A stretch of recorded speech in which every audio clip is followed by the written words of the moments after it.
Muy buenas noches, bienvenidos una vez más, como todos los domingos, a las 20 horas a Legítima Defensa, segunda dosis. Los que nos estén mirando por el canal de YouTube de Caras y Caretas TV y todavía no se han suscrito al canal, háganlo. Hagan los comentarios que quieran en el perfil de comentarios o en el chat. Pueden hacer donaciones, nos viene muy bien. No olviden eso de las donaciones. Aquellos que puedan, ¿no? Claramente los que no pueden, no les estamos exigiendo nada. Pero es la forma que tenemos nosotros de financiar este proyecto de comunicación. Hay otros proyectos de comunicación que se financian de otra manera. Por ejemplo, recibiendo 80 millones de pesos de los fondos audiovisuales o 3 millones de dólares por año de los canales del gobierno, de Antel, para pasarlo en Vera. A nosotros nos podés estar mirando en Vera en este momento porque UCL nos transmite en Vera, nos transmite en DirecTV, nos transmite en Flow, nos transmite en Cablevisión, pero en Vera no nos pasa un peso por eso. Y es un programa que tiene más rating seguro que algunos de los canales. Bueno, los que nos estén mirando por la fanpage de Facebook, también pueden compartir en su perfil, elegir entre las reacciones que Facebook ofrece o hacer los comentarios que quieran. Saludamos a todos y todas los que nos acompañan, como les decía, por UCL, por DirecTV, por Cablevisión, por Flow, por Vera TV, por la web también de UCL, en Uruguay y en el exterior. En la noche de hoy vamos a estar conversando, vamos a tener dos invitados. Ahora vamos a hablar un rato con Edgardo Ortuño, profesor Edgardo Ortuño, hasta hace pocos días vocal en el directorio de la OCE por el Frente Amplio, pero ha dejado ese directorio, ahora vamos a conversar por qué, pero entra dentro de este contingente de dirigentes políticos, jerarcas, que en este momento dejan sus posiciones en frente de determinados entes porque van a participar de la contienda electoral, forman parte también de proyectos políticos que obligan a que un año antes, que se cumplió este viernes 27 de octubre, abandonen esas posiciones si quieren estar en el marco de lo constitucional. Vamos a charlar con Edgardo Ortuño, uno de los dirigentes además más importantes de la vertiente artiguista. Y me va a acompañar, como siempre, mi amigo Víctor Hugo Popi Avelando. Así que vamos a la introducción y enseguida conversamos con nuestro primer invitado en la noche de hoy.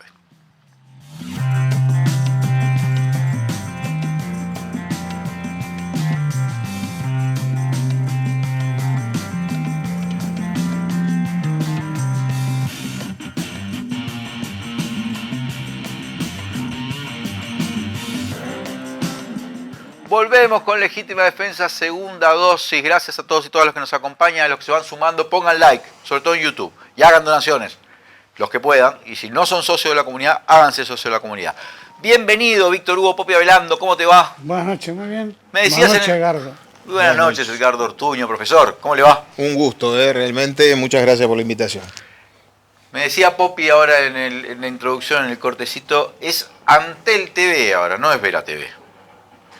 Yo sé eso, Popi. Yo sé eso. Pero yo mantengo los nombres que considero que hay que mantener, porque me parece que... propios, no decís Valle Ordóñez. Es que me parece que es eso, como lo que hicieron también en Canal 5. TNU, ¿te acordás que hicieron aquel proyecto TNU, que fue todo un cambio de imagen? Funcionó muy bien, mejoró mucho Canal 5, también mejoró el rating. Y vino un nuevo directorio que viene ese ánimo como refundacional y de pasar como un bulldozer por lo que se había hecho.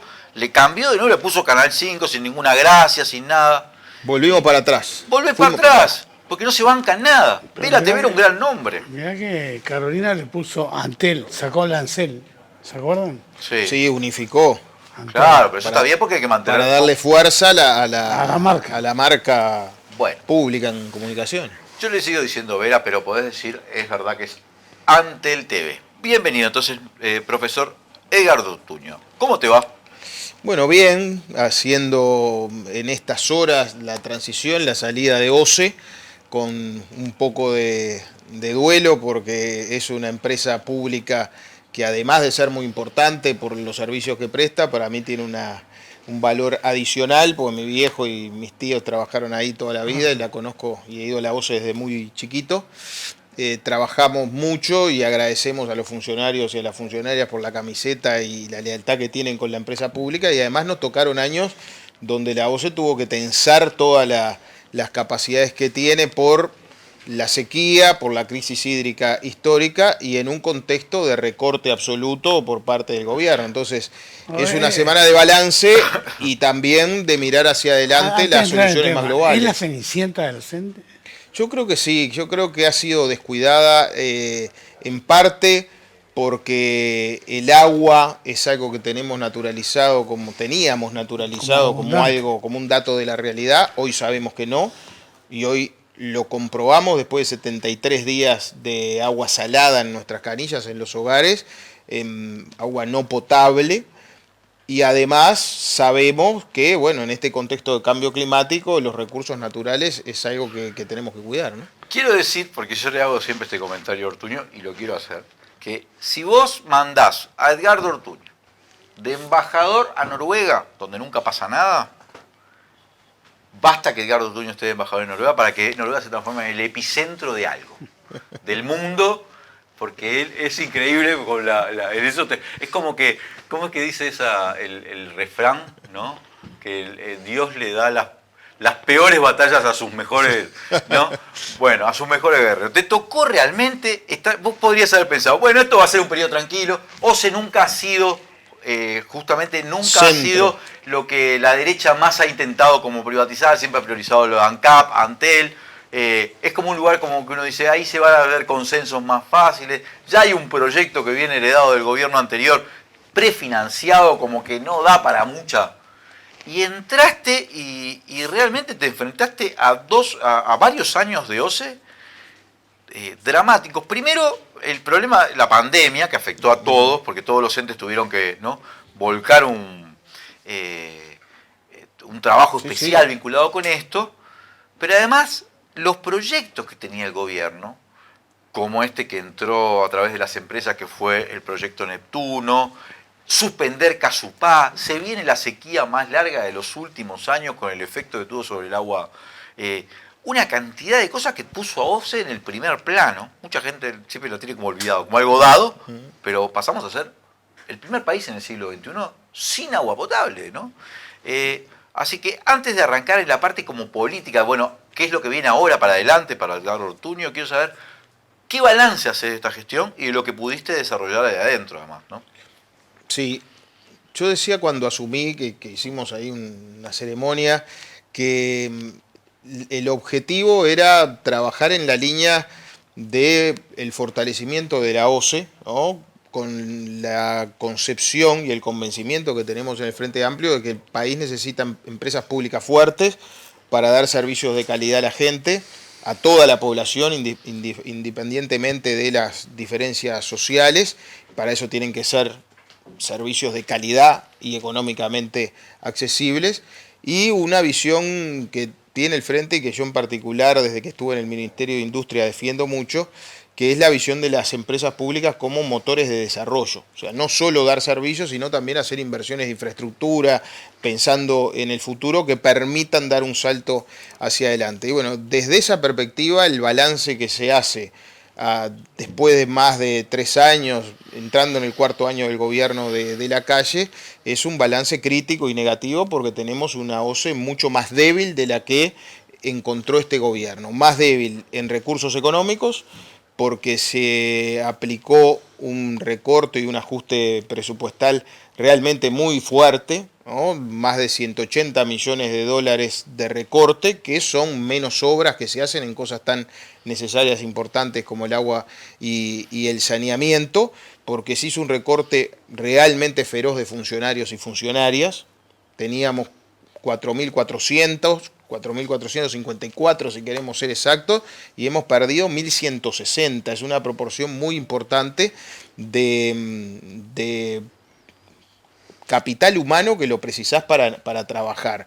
Y además, vos hablabas del proyecto Neptuno, por el modelo de negocio que elige el gobierno para desarrollar este proyecto, que es por primera vez en más de 70 años de vida de la OCE, con parte de gestión privada en el servicio de abastecimiento de agua potable, una cuestión que ha pasado un poco desapercibido, pero que es un dato realmente histórico. Va a haber empresas privadas operando la toma de agua, financiando todo el proyecto, haciendo el mantenimiento de todo el servicio de abastecimiento durante 20 años, y eso tiene un sobrecosto, yo lo he dicho y está comprobado, de 300 millones de dólares, pero por el financiamiento a largo plazo nos va a dejar un rojo en la OCE por 20 años de 680 millones de dólares. Entonces, es una OCE que ha invertido menos, que hace menos obras, que tiene menos recursos para inversiones y funcionamiento, que tiene menos personal y que se queda con una deuda heredada que debilita mucho, y yo diría que acota significativamente su capacidad de hacer obras a futuro y encarar servicios tan estratégicos para la calidad de vida de la gente como el agua y el saneamiento. Entonces el balance realmente es crítico. Nosotros creemos que tuvimos esta realidad que vos decías, que es sin duda también histórica, de una sequía que es la mayor de los últimos 40, 50 años, que puso en evidencia estas debilidades de la empresa y que, por otro lado, y es la parte, si se quiere, positiva de esta situación, nos debe llamar a todos y a todo el sistema político. Creo que la población está adelantada en esto porque ya lo incorporó, a priorizar los temas de los recursos naturales, los temas ambientales, el agua, el saneamiento, y por lo tanto ambientar las posibilidades, y en ese sentido dejé un paquete de medidas, de propuestas, no solo en OCE, en el directorio, sino que le acercamos al programa del Frente Amplio, que nos permita, hacer un paquete de acciones que, para que la gente entienda, nos posibilite las dos enseñanzas que nos deja la sequía, ¿verdad? Y que son las grandes necesidades del país. Guardar más agua dulce. Nos quedamos sin reserva de agua dulce en Paso Severino y le terminamos dando agua salada a la población, que terminó pagando de su bolsillo agua embotellada, los calefones que se rompieron, la lavadora, la jarra eléctrica. Entonces, cuando el Estado no hace lo que tiene que hacer, paga la población, ¿no? En este caso, cortaron Casupá, que incorporaba 118 millones de metros cúbicos de agua, es decir, solucionaba el tema no solo para las sequías de corto plazo, sino a 2045, a 2050, lo cortaron, pero a su vez no se tomaron medidas paliativas hasta que no se profundizó la crisis. Entonces hay que guardar más agua, eso son represas, la represa de Casupá, la de Solís Chico, hay que hacer represas, hay que hacer inversión pública en agua. Y lo otro que hay que hacer es perder menos agua potable.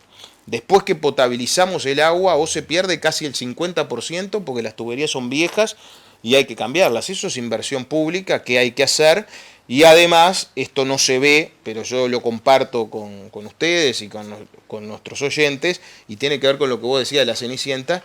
Hay que transformar radicalmente la gestión en OCE, hay que modernizar la gestión en OCE. Nosotros hicimos, por ejemplo, ahora un convenio con UTE a través de UTE Conex, y teníamos uno con Antel, y yo les puedo asegurar que OCE tiene un atraso de más de 20, 30 años en tecnología de gestión, ¿no? Estábamos en plena crisis y había que llamar por teléfono a ver cómo estaban los niveles de agua en los distintos departamentos del interior. Y el tema final que yo creo que hay que incorporar es el saneamiento, ¿no? Que para mí es, a pesar de todos los anuncios que ha hecho el gobierno, encabezados por el propio Lacalle Pou, recuerden ustedes, más de 2 conferencias de prensa, un anuncio en la Asamblea General del Parlamento, donde anunció 1.000 millones de dólares de inversión en saneamiento. Hoy, a este cierre de gestión, yo digo que mucho ruido y pocas nueces, porque mientras el Frente Amplio encontró una inversión anual de 6 millones de dólares en saneamiento en el interior del país y la multiplicó por 6, la dejamos en 37 millones, vino el recorte, la motosierra, ¿no? Acá no se anunció la motosierra, pero se aplicó la motosierra en las empresas públicas y en el Estado. Bajamos a 26, 27 millones de dólares, quedaron pendientes proyectos que estaban prontos para ejecutar, así como en Agua Casupá, la planta de tratamiento de saneamiento en Paysandú, la de Fraivento Río Negro, la de Mercedes. No se hizo, el Frente hizo 20 plantas de tratamiento en sus años de gobierno, no hizo una. Esta administración. En Colonia, tratamiento primario. Nosotros acabamos y digo nosotros, ahora explico por qué, acabamos de inaugurar una en este periodo, la que se inauguró en Colonia, pero es producto de una decisión del año 2018-2019 y una licitación que se hizo en aquel momento y una obra que recién quedó terminada ahora porque el gobierno lo que hizo justamente para recortar el gasto fue enlentecer algunas obras que venían. Las que pudo las cortó, ¿no? Como por ejemplo todo el saneamiento de Pando, que es una ciudad que lo necesita, populosa, la cortó. En el caso del saneamiento, de la planta de saneamiento de Paysandú, yo nunca había escuchado algo similar. 8 postergaciones de la apertura de la licitación, finalmente se dejó sin efecto, se hizo un proyecto nuevo, la mitad del costo del proyecto original, por lo tanto vamos a una planta de tratamiento primario y no la de tratamiento terciario que exigen los acuerdos binacionales y que exigen una política ambiental moderna, que ahora el Ministerio de Ambiente de este gobierno está exigiendo que se haga dentro de 2 años, o sea que es una pelota que pasa para el próximo gobierno, igual que el pago de Arasatí, igual que el pago de todos estos proyectos, y que es el otro gran tema que yo creo que queda en el debe del balance y que debe incorporar esa agenda futura que se debe empezar a ejecutar desde los cauces de agua exige hacer un saneamiento terciario, ¿no? Exactamente, un tratamiento que incorpore la desinfección, que incorpore la eliminación de nutrientes, nitrógeno y fósforo, y que por lo tanto no contamine los cursos de agua que después tomamos para potabilizar. Entonces no es un tema técnico. El de Colonia es primario nada más. El de Colonia es primario. Separa sólidos. Solo separa sólidos, es decir, las cosas más gruesas que vienen en las aguas hervidas. Lo que el Frente venía haciendo es incorporar a eso tratamiento biológico, desinfección y por lo tanto cuidar los cursos naturales de agua con aguas hervidas que lleguen sin capacidad de contaminar o con la contaminación mínima. Bueno, eso se deja de hacer, incluso el proyecto nuevo que el gobierno ha anunciado y todavía no ha concretado, recordemos, anunciaron $1.000 millones, después con menos prensa anunciaron que lo bajaban a 283 millones, o sea que daba una cuarta parte de lo difundido a diestra y siniestra, y de eso todavía nada se aplicó, pero incluye es un contrasentido volver hacia atrás, ¿no? Ir hacia atrás en esto que es lo ambiental y que vos decís muy bien, la necesidad de hacer tratamientos terciarios para no contaminar las aguas. Bueno, volvemos en muchos casos al sistema de lagunas, ni siquiera a plantas con pretratamiento o tratamiento primario. Así que el balance es que se debilitó la empresa pública en agua de saneamiento, que se postergaron inversiones y que además, en el caso de la crisis hídrica, mientras el Frente Amplio reclamaba, y yo diría que más que reclamaba, proponía, ¿verdad?, constructivamente en febrero, tomar medidas, hacer obras para trasvasar y traer agua dulce que nos estaba faltando. Bueno, el gobierno no lo hizo, lo terminó haciendo a las apuradas al final de la crisis hídrica, el trasvase del río San José hacia el Santa Lucía, gastó como 30 dique, millones de dólares al pedo, ¿no? y salió mucho más caro, ¿no? Por retrasar y no hacer en forma planificada y con esta obsesión por los recortes, gastamos 52 millones. Y terminaron 15 días antes de que volviera el agua. Sí, capaz que menos incluso, con lo ¿Y ahora cual... hay que desmontarlo? Con lo cual el desafío y la preocupación que yo... ¿Pero no está obligado a desmontarlo? Es que el Ministerio de Ambiente acaba de comunicar a OCE, por resolución formal, que debe desmontar los diques y las obras que hizo en el San José y también en Velastiquí, porque no tenían los estudios de impacto ambiental y las cuestiones. Pero entonces, yo quiero saber esto, o sea, el gobierno que hizo todo mal en esto, nosotros lo fuimos siguiendo, ¿no? La plata que trajo. Porque era obvio, porque cuando no quisieron declarar la emergencia, cuando ya no había agua, cuando no quisieron declararla, demoraron como un mes. Y ahí dijeron 30 días más, que obviamente no era así porque incluso datos que trascendían desde Brasil decían cuánto demoraba Brasil en traer esos caños, porque pues, tenía un límite o sea, todo se extendía hasta un punto donde igual había que hacerlo, quiero decir, porque uno no sabe, no tiene el diario el lunes para saber cuándo se termina, pero lo extendió tanto que finalmente terminó haciendo esa obra a 50 millones, decís vos, 50 y pico de millones de dólares. terminó pocos días antes de que volviera el agua. O sea, la obra terminó revelándose como que ya no era tan necesaria. Y además la tiene que desmontar. O sea, ¿Y te va a dar la planta de Eso todo mal. desalinizadora que trajeron de Ahora, Estados Unidos? bueno, la desalinizadora Se también llevaron llegó. a la Costa de Oro ahí. También llegó cuando. pero la instalaba en un lugar de agua resuelta dulce. Y se instaló con objetivos experimentales en un lugar de agua dulce. Ahora, yo decía en un Es Twitter. todo que mal puse, eso, ¿no? todo mal.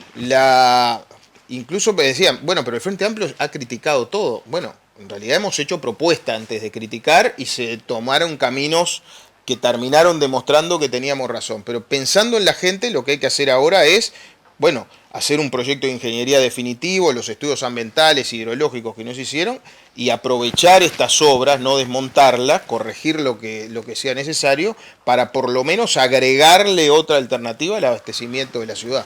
Edgardo, permíteme que vamos a ir a un corte y ya volvemos con Legítima Defensa, segunda dosis. En Uruguay desde siempre está Caribe con K. Salís a comer y está Caribe con K. Te vas para afuera y está Caribe con K. Te das un gustito y está Caribe con K. Vas a ver una peli y está Caribe con K. Vas a Macromercado y... Ah, pero acá sí es negocio. Chocolate por la noticia. vas a Macromercado. En Uruguay desde siempre decimos que todo está Caribe con K. Menos en Macromercado, que siempre es negocio. Siempre es negocio. En lo que va del periodo, el recorte en la ANEP supera los 150 millones de dólares. Pueden y deben rendir más. Que no te recorten el futuro. FENAPES.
El Ministerio de Industria, Energía y Minería aprobó el decreto 242/23 que modifica el reglamento de mercado mayorista de energía eléctrica.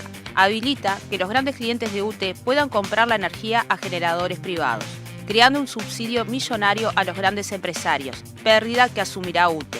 La cuenta es sencilla, lo pagaremos todos y todas en las tarifas residenciales, pequeños productores y comerciantes. La tarifa eléctrica sigue siendo injusta, bajarla es posible. AUTE PIT CNT.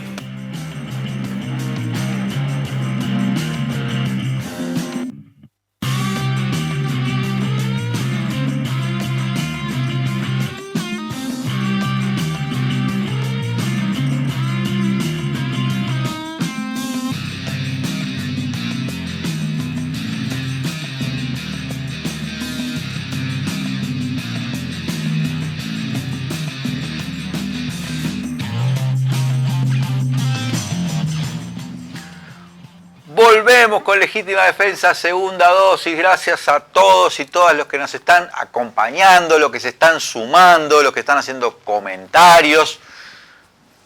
No les recordé la semana pasada, pero se los voy a recordar bastante hasta que no haya más lugares. Pues no digan que no se los dije. Está abierta la excursión que vamos a hacer en mayo, junio de 2024 al norte de España y Portugal. Y en el 092-982-986 podés averiguar todos los detalles. Se está anotando gente, después no va a haber lugar, y bueno, algunos quizás se quede, como pasó con la de Cuba, que se llenó, se quede teniendo ganas y pudiendo, porque también asumo que es una excursión que tiene sus costos, que obviamente mucha gente no puede, pero hay gente que puede disfrutar de eso, que es una opción de conocer esos lugares que siempre quiso conocer, con legítima defensa, y lo vamos a hacer.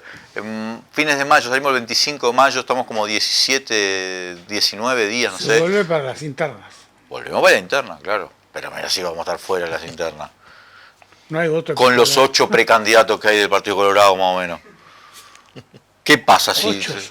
Y ya ahora está Guzmán, Acosta y Ladra, porque además se puso un Twitter que es Acosta y Ladra y me empezó a seguir, y ya se puso con banda presidencial. ¿Ah, sí? Sí, se hizo una foto, no, es increíble, con inteligencia artificial, creo. No, este país, Robert Silva.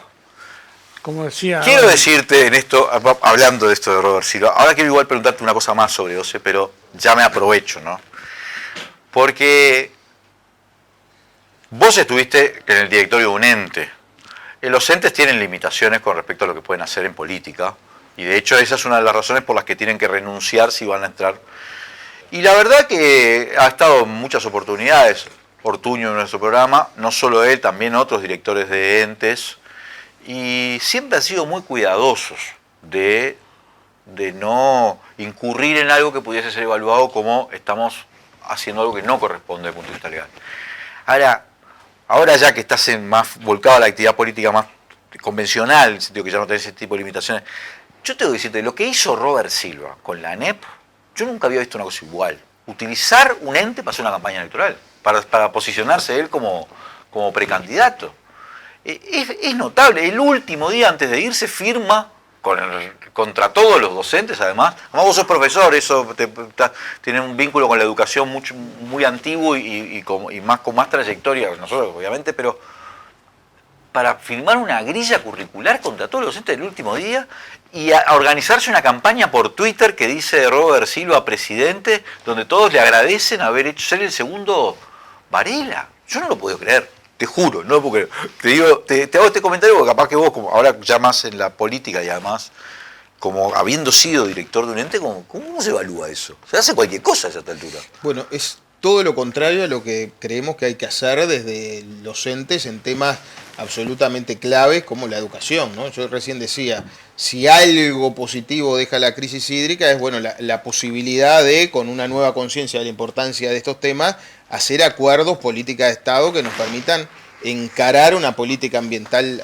de mediano y largo plazo. Bueno, la educación es un tema igual o más importante que requiere no un tratamiento político partidario, sino grandes acuerdos. Acá se hizo una reforma, yo diría que calificarla de reforma educativa lo que se hizo es demasiado, de ser generoso con lo que ha hecho Robert Silva. Se han hecho una batería de cambios a contrapelo de la opinión de los docentes, con más marketing político que contenidos, y eso nos preocupa, y con un contexto de un discurso gubernamental que va a contrapelo de las propias afirmaciones de Robert Silva, ¿verdad? Lo primero que hay que recordar es que se arranca incumpliendo un compromiso de campaña, aquello de los 157 liceos modelo, o no sé cuántos eran los liceos modelo, la prioridad a la... María Espínola. Sí, lo reconvirtieron, pero hicieron nada. Un gran recorte como el que yo hablaba en OCE, también se hizo de más de 150 millones en la ANEP y en la educación en general, pero además nos preocupa la concepción de imposición, de sesgo político partidario que tiene la campaña como corolario y la proyección de un candidato que dijo, y está en los archivos, en los tiempos que corren, que no iba a ser campaña política, que no iba a ser candidato, y hizo campaña política y se convirtió en candidato. A contrapelo de lo que se afirmó, que iba a haber inversiones en infraestructuras donde más se necesita, que es secundaria, no se hizo un recorte, pero además todo eso en el marco de declaraciones del Ministerio de Educación Pública, en particular del ministro, que a mí me preocuparon como docente y creo que pasaron un poco inadvertidas, cuando se afirma que, bueno, ¿para qué vamos a enseñarle filosofía y cosas de reflexión a los estudiantes si no pueden leer un texto, ¿no? Entonces es una visión... A los docentes dijo incluso. Y primero dijo a los docentes. Que los docentes no sabían leer texto. Bueno, esto es Qué muy soberbia, grave. de un tipo como Pablo da Silveira, que no es... Para semejante lumbrera mejor es dormir a oscura, decía Bartolomé Alba, porque mirá que no es un tipo muy... Es más, mucha jactancia, pero no Estudió es... filosofía, además. Pero, Sí, pero una cosa, pero vos te una pero cosa la es estudiar. concepción, ¿no? De para qué queremos contenidos que enriquezcan la capacidad de reflexión y pensamiento de los estudiantes, es muy complicado. Cuando... ¿Sabe? Y otro sesgo que vos, que sos docente, vas a analizar, es el sesgo autoritario que tuvo esta administración, ¿no? Pero quiero decir una cosa con respecto a esto de en la los docentes. educación y en la OCE, donde tenemos sumario por doquier, denuncias penales a los trabajadores del sindicato, lo mismo se vivió en la enseñanza, acuérdense lo que pasó en San José, ¿no? Sí. Con aquel conjunto de colegas. Pero quiero ir En más el todavía. IABA, hace poco Sí. yo fui, y ahí creo que no violaba nada, porque comparto contigo que hay que ceñirse a las cuestiones constitucionales. Como docente se convocó a los ex y actuales docentes y estudiantes del IABA y fuimos al abrazo del IABA, y ahí estaba el director del IABA, cuando hace los cuentos de cómo fue sancionado, bueno, estaba separado del cargo todavía, vemos además de todo ese sesgo autoritario que es muy preocupante y bueno, que fundamenta lo que estamos haciendo, ¿no? Hay que cambiar, hay que terminar con esto y volver a un gobierno progresista, con sensibilidad social, que apueste a la cultura, que apueste al desarrollo, porque realmente no creo que el Uruguay resista a otro gobierno de la coalición multicolor. Quiero hacer notar, porque yo creo que hay un modus operandi, y cuando hay un modus operandi me parece que había un plan de hacerlo así. Que muy distinto al Frente Amplio del manejo de los entes. Bueno, recuerden que cuando el Frente Amplio comenzó a gobernar, primer gobierno de Tabaré, por primera vez en años se incorporó a la oposición a los directorios. Antes no se incorporaba el Frente Amplio a los directorios. Por suerte este gobierno dijo, bueno, venimos con 15, no podemos volver atrás, quiero decir, aunque intentaron. Achicaron la como ANEP salto fueron, grande. eliminaron los consejos, hicieron cosas para volver atrás, pero no pudieron volver como hubiesen querido quizá. Pero el uso de... el Frente Amplio habrá cometido muchos errores, pero lo cierto es que los directorios fueron directorios, encomendados a esa tarea y en ese momento ninguna noción de usar eso para una proyección política posterior. Ni siquiera se puede decir eso, porque muchos veces han atacado a Carolina Cose, porque en realidad Carolina Cose después fue ministra, o sea, no es que 5 saltó, renunció a la presidencia de Antel para ser candidato. 5 años. O sea, nada que ver. Acá tenemos Burméndez renunciando para ser candidato y habiendo hecho el switch on del 5G casi como campaña electoral en los departamentos. Claramente lo hizo para eso, ¿no? Prender el 5G para el Estadio Centenario el día del partido. O sea, todo es así. Bueno, lo que hizo Robert Silva.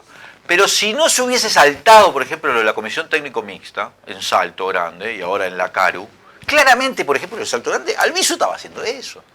Colocando gente y usando dinero de Salto Grande para los camisetas de fútbol, para hacer una política que ahora ellos dijeron que era que algunos fondos de Salto Grande quedaran en la región, pero claramente se estaba armando su candidatura, Albizu, para ser intendente. Es como muy notable que usaron entes con ese propósito. Es evidente que lo hicieron. Y eso es muy distinto a lo que hizo el Frente Amplio y a veces queda como un poco en el olvido en relación con otra cantidad de escándalos que ha habido, ¿no? Pero me parece que en esa reflexión que vos tenés por haber estado integrando el directorio de un ente, como que es bien importante para la mirada del futuro, ¿no? Porque algo hay que hacer, porque la Constitución es clara, pero evidentemente no se respeta, ¿no? Hay como una trampa ahí metida. Hay que respetarla. Bueno, primero respetando el artículo 47 de la Constitución, ¿no? Que los proyectos de agua y saneamiento tengan una gestión pública para no encarecerlos y para asegurarlos, pero también en este tema, yo en el balance que dejaba decía que, bueno, todavía quedaron pendientes hacer una buena gestión en transparencia, porque hubo denuncias en medios de comunicación fuertes de ingresos irregulares en OCE que pedimos investigar y que lamentablemente no tuvimos la suerte de que se realizaran los procedimientos de investigación a fondo internamente. Y bueno, y también planteamos que hay una cuenta pendiente que es desarrollar la negociación colectiva y superar este encono de confrontación con el sindicato. Todo eso hace una visión sobre el Estado, ¿no? Que es un Estado en retirada en este gobierno, es un Estado mínimo, a pesar de que no hay anuncios rimbombantes como en otros lados de América sobre la libertad total, ¿no? Acá hay una retirada del Estado que es significativa. Yo mostraba en el balance cómo al mismo tiempo que bajaron mucho los funcionarios por el recorte, ¿no? Recordemos que de los 3 que se iban podía entrar uno solo y no entró ninguno en todos estos años. Aumentaron las tercerizaciones. Entonces hay un modelo de gestión que, lejos de fortalecer el instrumento público, lo debilita. Y el manejo político, bueno, tiene que ver con lo que estabas diciendo, que yo comparto, que en algunos lugares es realmente muy, muy llamativo, ¿no? Pero creo que el frente, cuando llegue, va a tener, cuando vuelva, que confiamos en que va a volver, y por eso yo estoy dejando la gestión para hacer el mayor esfuerzo, como creo que tenemos que hacer todos, de militancia, de participación, para concretar el triunfo del frente y la vuelta a un gobierno, insisto, que tenga sensibilidad social, que apueste hacia adelante, ¿no? Y que por lo tanto revierta el retroceso que hemos tenido en muchas cosas, ¿no? Lo primero, en el bolsillo de la gente, porque mientras venía creciendo los 15 años de gobierno del frente, los salarios año a año en relación al costo de vida, en estos prometidos 5 mejores años de la vida, lo único que han hecho es reducir el nivel adquisitivo de la gente, y la gente vive peor. Entonces fuimos para atrás en calidad de vida, en ingresos de la gente, pero también en políticas públicas, en cultura, ¿no? Yo defino este gobierno como anticultura, no aplica la ley y los mecanismos de apoyo al teatro. Tuvimos ahora una denuncia de las bailarinas de desmantelamiento del Sodre. Se quitaron todos los apoyos prácticamente al carnaval. Entonces, Futi también, ¿no? Está también esa denuncia. O sea, en todos los planos fuimos para atrás. Bueno, es hora de ir hacia adelante, y bueno, de eso se trata lo que queremos hacer, ¿no? Quiero hacerte una pregunta más vinculada con la OCE, pero más para adelante, más mirando hacia adelante, pero me parece muy importante. Supongamos que el Frente Amplio accede al gobierno en estas elecciones, que van a ser ya dentro de menos de un año, ¿sí? El viernes es un año en la primera vuelta, ¿ya? Estamos domingo, o sea, menos de un año. Con buena chance incluso de acceder a la primera vuelta. De acuerdo a lo que dicen las encuestas, no sé, después está previsto 2 vueltas, ¿no? O sea, y además recién asume el próximo gobierno en marzo de 2025. Pero con respecto a OCE, la gente, la población puede dar como por descontado que Casupá se va a retomar. Esa es una pregunta. Y la otra es, ¿qué se va a hacer con Neptuno? Porque después de todas las críticas que se hicieron, que se desmonta eso, quedó comprometido el Uruguay por 40 años, ¿hay algo que se pueda hacer o ya está? Porque ha habido muchos informes técnicos, ambientales, científicos, económicos, diciendo que va a ser un desastre desde el punto de vista económico, que no va a resolver el problema, pero que además va a ser un desastre ambiental. Entonces, yo quiero saber qué va a pasar con eso. ¿Ya se licitó? Sí. Sí, se licitó y se adjudicó. Fue el día que lo de OCE, el sindicato de OCE, fue justamente el día que se hizo esa... Pero es un problema. La presentación. Bueno, lo primero, ¿no?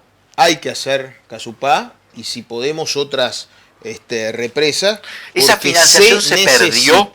La financiación está viva. ¿Está viva? Está vigente, porque el actual gobierno, con firma de su ministra de Economía, me acuerdo, dijo, aguantala. Pidió a la CAF prorrogar la vigencia del préstamo. Entre otras cosas porque, no solo por nuestra prédica, sino por la prédica científica, y yo diría de la realidad, está demostrado que necesitamos, como decía hoy, mejorar, ampliar las reservas de agua dulce, porque si viene otra sequía, nos vamos a volver a quedar sin agua dulce y tener agua salada, que es agua no potable. Entonces, hay que hacer Casupá, tendremos que ver el dimensionado del proyecto, pasados los años, están los planos, están los estudios de impacto ambiental, está el informe ambiental resumen, hay Para que mí retomar. ya está hasta el nombre, de hecho. ¿Ah? Porque si esa represa no se llama Doctor Tabaré Vázquez, la verdad que no tiene gollete, ¿no? Porque la verdad que la dejó armada, ¿no? Debería. Fue muy preclaro en eso, fue muy visionario en alguna manera. En muchas cosas, Tabaré, y yo creo que el programa del Frente en general, ¿no? Que habla de estas cosas. Yo estuve hace muy poco en Casupá, en una reunión grande que se hizo con vecinos. Todo Casupá y todo Florida, es justo decirlo, está atrás del proyecto, impulsando el proyecto. Y ahí un grupo de agrónomos nos planteaba que además de lo que aporta para el abastecimiento de agua potable, que lo asegura, ¿no? Casupá aporta una alternativa a los temas de sequía para el riego y para la producción, ¿no? Es decir, que es un proyecto que tiene que ser visto y encarado con una mirada estratégica, ¿no? En lo que tiene que ver con las políticas de agua. Bueno, asegurar el abastecimiento requiere reservas. Hoy decía, requiere políticas de sustitución de tuberías, lo que en la jerga de OCE es la disminución del agua no contabilizada. Requiere cuidar las fuentes de agua, una cosa que el intendente de Canelones, Yamandu Orsi, ha puesto sobre la mesa con denuncias concretas, las perforaciones, los mal usos y las contaminaciones en Santa Lucía. Bueno, hay que cuidar los cursos de agua, no alcanza con crear ministerios y cargos, que dicho sea de paso, se ha denunciado que entraron sin concurso en el Ministerio de Ambiente, sino que hay que realizar políticas ambientales de regulación y de control, porque si no después pasan estas cosas como pasó en UPM, pasan esto en Santa Lucía. Hay que incorporar políticas entonces de cuidado de las fuentes, y en relación al abastecimiento, sabemos hoy que no alcanza Arasatí, ¿no? Entonces, ¿qué es lo que hay que hacer con Arasatí? Bueno, en primer lugar, esperar la evolución de los procesos judiciales que están en curso. Yo mismo me voy sin una sentencia del TCA a mi demanda que pide la anulación de la primera decisión que habilita avanzar en este proyecto. En segundo lugar, hay que esperar los estudios de impacto ambiental. Se dice siempre, se pone la carreta delante de los bueyes. Bueno, si hay un ejemplo para eso es esto, ¿no? Mientras nosotros nos tomamos cierto tiempo para hacer un proyecto de largo plazo como Casupá, haciendo los estudios ambientales, acá se resuelve el proyecto y todavía no está el proyecto ejecutivo de ingeniería, no está los estudios de impacto ambiental. Entonces hay que esperar los estudios de impacto ambiental. Pero te das cuenta que el año 2024, que va a ser un año de campaña electoral, a mí no me pasa por la cabeza que la calle Pou no tenga la oportunidad de llevar a toda la prensa diciendo estoy metiendo la piedra inaugural del proyecto. O sea, va a haber cosas que se van a dejar como, que ya después empiezan a tener un efecto, porque el Estado se obliga con empresas. Bueno, lo primero es el contrato, ¿no? Ahora estamos viviendo una instancia clave que es la consideración en el Tribunal de Cuentas del expediente de adjudicación. Hay que ver qué dice el Tribunal de Cuentas. Ahora, yo decía en conversaciones internas del Frente, bueno, para definir qué vamos a hacer con Arasatí tenemos que ver el estado de avance en lo jurídico, porque como vos decís, pueden quedar compromisos con las empresas y de las empresas con los bancos, porque una de las cuestiones para mí más negativas de este modelo de negocio es que no solo estamos haciendo un acuerdo entre el Estado y los privados que construyen, sino que es un acuerdo de tres, porque el actor fundamental es el que pone el dinero, y esos son los bancos que también firman condiciones que el Uruguay, bueno, ha honrado históricamente. Bancos privados, ¿no? Con bancos privados, ¿no? Creo que hay una parte de financiamiento público propuesto, pero fundamentalmente privado y algún multilateral. Entonces, tenemos que ver hasta dónde avanza, qué grado de avance tiene este proyecto, lo ambiental, lo económico, financiero, lo jurídico, y en función de eso tomar decisiones que van a tener que pasar por el resguardo de los intereses del país, es decir, no exponerse a juicios y a litigios complejos. ¿Capital no nacional? Y tratar, no que yo sepa por ahora, y tratar de incorporar el tema de Arasatí, ¿no? un reordenamiento de las prioridades lógicas de una política de agua y una política ambiental en el país, donde claramente este proyecto no es prioritario. O sea, tenemos que hacer lo que hay que hacer y veremos si hay condiciones de replantear Arasatí, lo vamos a tener que replantear. Pero bueno, eso dependerá de la suerte o no que haya en los procesos judiciales. Yo hablé de mi demanda, pero no olvidemos que el doctor Sereta, representando y patrocinando a organizaciones sociales como la Comisión de Defensa del Agua y la Vida y organizaciones ambientalistas, desde la Universidad de la República ha hecho una acción en el Poder Judicial, pidiendo no innovar, es decir, que se detenga la firma y no se firme el contrato. Entonces todavía no sabemos qué va a pasar con Arasatí. Lo que sí sabemos es que sale 300 millones de dólares más caro que lo mismo hecho por OCE, y que por lo tanto, si queda avanzado el proyecto, por lo menos ese aspecto se tiene que replantear, además de todos los impactos ambientes que tenemos que atender. Claro, eso antes de ir al corte, es una reflexión que hago, pues después del corte si querés pero el Frente Si Gana no tiene que hacer lo mismo que hizo este gobierno de suspender, que suspendió Casupá. ¿Por qué lo hizo? Por prejuicio, por nada, diciendo que el endeudamiento y después se envuelca en esto que además es mucho más caro para el Uruguay, para el Estado, además. No, tiene que analizar bien y decir, bueno, esta obra, yo ya creo que desde el punto de vista de cuál es el financiamiento y cómo se gestiona la propiedad, ya es un desastre. Pero de repente la obra es rescatable, porque el problema central sigue siendo que el área metropolitana y el Uruguay tenga agua potable. Necesitamos más no hay que suspenderla así porque es una idea del otro. Hay que ver que es rescatable, ¿no? Y que hay que corregir. Pero no hay que caer en el mismo error que como hicimos, y déjame solo una frase, desde el inicio, porque ese proyecto hoy, si avanza, podrá producir agua potable, porque el Frente Amplio planteó que había que encarar el tema de la salinidad, ¿no? Que se negó durante mucho tiempo, que pedimos la intervención de la Universidad de la República, que comprobó que durante muchos días del año había salinidad, y justamente se incorporó el famoso polder, la reserva de agua dulce artificial, la laguna artificial, que va a permitir que Arasatí produzca agua potable durante todo el año, gracias a una iniciativa del Frente Amplio, como también es iniciativa del Frente Amplio que pueda abastecer el este de la ciudad, Malvin Norte, donde falta agua, y la costa de Canelones, porque no estaba previsto en el proyecto. Entonces, con esa mirada yo estoy absolutamente convencido, mirada de proyecto de desarrollo sustentable, atendiendo el ambiente, que el Frente va a tener que analizar este proyecto,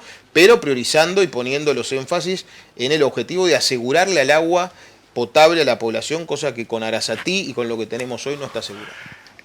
No, vamos a ir a un corte, nos queda un tiempito para un bloquecito cortito, después tenemos a José Núñez, pero vamos a hacer un bloquecito cortito porque quiero preguntarte, bueno, de ahora en adelante, Edgardo Tuñó, ¿qué va a hacer? ¿Qué va a ser la vertiente? ¿Cómo se va digamos, los próximos, este año que viene, ¿no? Pero vamos a un corte y enseguida volvemos con más Legítima Defensa Segunda Dosis. En Uruguay desde siempre está Caribe con K. Salís a comer y está Caribe con K. Te vas para afuera y está Caribe con K. Te das un gustito y está Caribe con K. Vas a ver una peli, está Caribe con K. Vas a Macromercado y... Ah, pero acá sí es negocio. Chocolate por la noticia. Vas a Macromercado. En Uruguay desde siempre decimos que todo está Caribe con K. Menos en Macromercado, que siempre es negocio. Siempre es negocio. En lo que va del periodo, el recorte en la ANEP supera los 150 millones de dólares. Pueden y deben rendir más. Que no te recorten el futuro. FENAPES. Firma Digital Habitat es una plataforma para que todos los usuarios puedan subir, firmar y enviar documentos con la misma validez que la firma presencial, garantizando que todos son quienes dicen ser. Solicitala sin costo en nuestra web e identificate por única vez en cualquiera de nuestros locales para poder firmar desde donde estés. En Habitat, hoy más que nunca, te hacemos la vida más fácil. Si pagaste algo con los puntos de tu tarjeta y sentís que eso ¿Ya te pasó? Es porque estás usando el programa Bro Recompensa. Es muy fácil. Con cada compra con tu tarjeta Bro Recompensa Mastercard, sumas puntos. Cada punto acumulado equivale a $1 para pagar lo que quieras. Descarga la app y activa el programa Recompensa, el único con el que sumás puntos con todas tus compras nacionales e internacionales y los débitos automáticos asociados a tu tarjeta. ¿Tenés Bro Recompensa? Usala para todo.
Cuida a los nietos, entonces un combo. Volvemos con Legítima Defensa, segunda dosis. Gracias a todos y todas los que nos están acompañando. Quiero decirles algo. Si ustedes vieron la entrevista que dio Javier Milei en A24 en Argentina, habrán experimentado lo que es ver un brote psicótico en tiempo real y en televisión de un candidato presidencial. Es realmente... Por el murmullo. No solo eso, no solo por el episodio de escuchar voces, un episodio como delirante agudo, sino todo. Pero quiero decirles a ustedes, ¿por qué se los digo? En la parte del murmullo, después se demostró que en el estudio no había nadie. Pero yo fue donde dije, acá tiene un punto. Porque a mí me pasa a veces que estoy diciendo la editorial y está todo el mundo charlando acá y digo, che, nunca se reaccionó así. Se ve que pero fue medio como impresionante. Pero ahí tengo que decirles un punto, porque ese descontrol en el estudio es lo que hace que uno se desconcentre a veces. Y lo otro es que si uno mira así para cualquier lado es porque en realidad no sabe en qué cámara está. No es que me estén viendo ahora descender, demolerme psíquicamente. Bueno, Edgardo Ortuño, el viernes fue el primer día en que vos recuperaste, digamos, la libertad política, ¿no? Estás libre, estás tras las rejas, estabas tras las rejas de la Constitución y ahora sos una persona libre de poder decir y opinar. Imagina la cantidad de veces que tuviste ganas de decir cosas en ese periodo y tenías que morderte la lengua, ¿no? Muchas. Porque un político ya muy de fuste, con mucha trayectoria parlamentaria, que ha sido ministro, que ha sido todo, imagino que es un momento como algunos no se contienen. Por ejemplo, Luis Hierro López siendo embajador y haciendo una cosa escandalosa, no darse cuenta de que siendo embajador no puede hacer comentarios sobre la interna política de otro país, además, ni siquiera del país donde está, en la embajada. Bueno, la vertiente te encomendó, dijo, también, no solo el Frente Amplio te autorizó, dijo, bueno, pero tu propio sector político, la vertiente artiguista, que tiene en este momento una presencia en el Senado, 2 senadores, una relevancia importante, dijo, bueno, estamos pensando en que Edgardo este año tenga un protagonismo y yo quiero saber cuál va a ser ahora, cómo estás pensando, cuál va a ser tu tarea ahora, si te vas a enmarcar ahora en la campaña, por ejemplo, que este viernes lanzó ya a nivel nacional Yamandú Orsi, o sea, la campaña de la interna. ¿Cómo va a ser?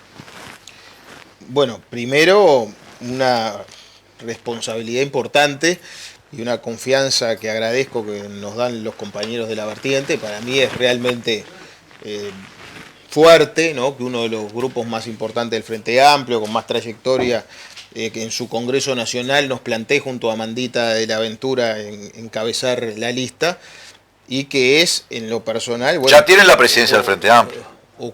La tiene el Frente Amplio, y vaya si mejoró el frente con Fernando, ¿no?, que sacó el frente a recorrer el país. Pero Fernando es un compañero de la vertiente. Pero bueno, vos mencionás lo que yo te iba a decir, aranista. Bueno, Mariano Arana es como es Gardel para nosotros, es la referencia, y Enrique Rubio es un capital político, yo creo que de toda la izquierda, del Frente Amplio, no solo por su rol político, que es fundamental, sino por todo lo que ha pensado, escrito, debe ir por el 4º o 5º libro. Entonces, que nos planteen a Amandita y a mí en particular estar en ese lugar donde estuvieron estos monstruos de la izquierda uruguaya, es sin duda un desafío grande. Yo tengo casi 30 años menos, hay una apuesta ahí a la renovación, que yo creo que hay que hacer en toda la política, pero que hay que hacer también en el frente, abriendo espacio, ya no a nosotros que somos los cincuentones, sino a los jóvenes, que son los que tienen que agarrar la bandera y protagonizar los cambios hacia futuro. Entonces, me voy a dedicar fundamentalmente al objetivo que tenemos que tener todas y todos, que es colocar el Frente Amplio en el gobierno en la próxima elección. Y como no podíamos hacer campaña estando en el directorio, bueno, me voy del directorio de OCE para hacer todo el esfuerzo posible y dejar todo en la cancha para que el Frente vuelva a ganar y volvamos a tener un gobierno que proyecte progreso, justicia social, más cultura, como hablábamos hoy, más derechos para las uruguayas y los uruguayos. Y eso es fortaleciendo al Frente Amplio y apostando al Frente Amplio. Antes tenemos que pasar por la interna. Nosotros estamos convencidos... Van a tener una participación activa, me imagino yo, ¿no? Porque no solo apoyaron a Yamandú, digo... Bueno, fuimos el primer sector en proponer y apoyar y acompañar la candidatura de Yamandú, porque estamos convencidos, y yo particularmente, siendo colega, somos los dos profesores de historia, lo conozco desde hace tiempo, estoy convencido que tiene las condiciones como para liderar. El Frente tiene, y yo quiero reconocerlo porque son grandes compañeros, y Carolina, compañera, una oferta de precandidatos muy potente, ¿no? Yo creo que hay ahí parte del futuro equipo de gobierno, pero que Yamandú tiene las condiciones para liderarlo. En primer lugar, porque tiene experiencia de gestión en un departamento que es la síntesis del Uruguay. Está lo rural, está el campo, la ciudad, la industria, la innovación. Entonces, tiene la experiencia, pero además de tener la capacidad para aplicar ese programa progresista país, tiene la capacidad de construir, y te cierro con esto porque es de lo que estuvimos hablando todo el programa, políticas de Estado que solucionen los grandes temas que están pendientes y que este gobierno anunció que iba a solucionar y no solucionó: la seguridad, hoy hablábamos del abastecimiento del agua y el medio ambiente, políticas de Estado, es decir, de mediano plazo, que requieren obviamente un Frente Amplio gobernante, pero también ese diálogo y esa articulación con el sistema político para tener políticas a futuro. Entonces, voy a hacer campaña como va a ser toda la vertiente, con Amanda, con Rubio, con Bayardi, con Brenta, con todo el equipo, para que gane el Frente Amplio, pero para que el Frente ya sea la primera fuerza política, tenemos que ir a votar. Los Frente Amplistas, como esto de las internas venía de las tradiciones blancas y coloradas, no hemos participado activamente en las campañas. En esta hay que ir a votar el Frente desde junio, ¿no? Y tenemos que marcar como primera fuerza y arrancar como primera fuerza desde junio para ganar en octubre y tener la mayoría parlamentaria allí. Vamos a hacer campaña, pero también en la interna vamos a dejar todo en la cancha para que Yamandú sea el próximo presidente del Uruguay, porque estoy convencido que en la interna del Frente se decide el presidente de las uruguayas y los uruguayos. Y sectorialmente nos quedan 2-3 minutos, pero quiero preguntarte, porque en la elección pasada se produjo una curiosidad. La vertiente, por ejemplo, no ingresó en la Cámara de Diputados, pero gracias a una gran ingeniería, hay que reconocer que fue una gran ingeniería electoral, tiene 2 senadores, ¿no? Quiero decir, ingeniería, alianzas bien construidas, llamémosle así, ¿no? Pero supo aliarse con sectores locales de muchos departamentos, cosas así que aportaron después en el lema, en fin, al Senado, y Y efectivamente entró Rubio y Amanda de la Ventura, pero fue como sorprendente. Ahora, me imagino que toda esta camada actual de la vertiente artiguista, que porque hay una renovación que es natural, dice, bueno, ¿cómo volvemos a los tiempos de la vertiente con otro caudal propio de voto en todo el país? No sé si vos estás pensando en recorrer el país, en el interior la Amanda ha sido muy importante, como senadora, tiene una visibilidad mucho mayor que ella. Sí. Entonces no sé cómo lo están pensando, pero imagino que también va a haber una campaña en ese sentido.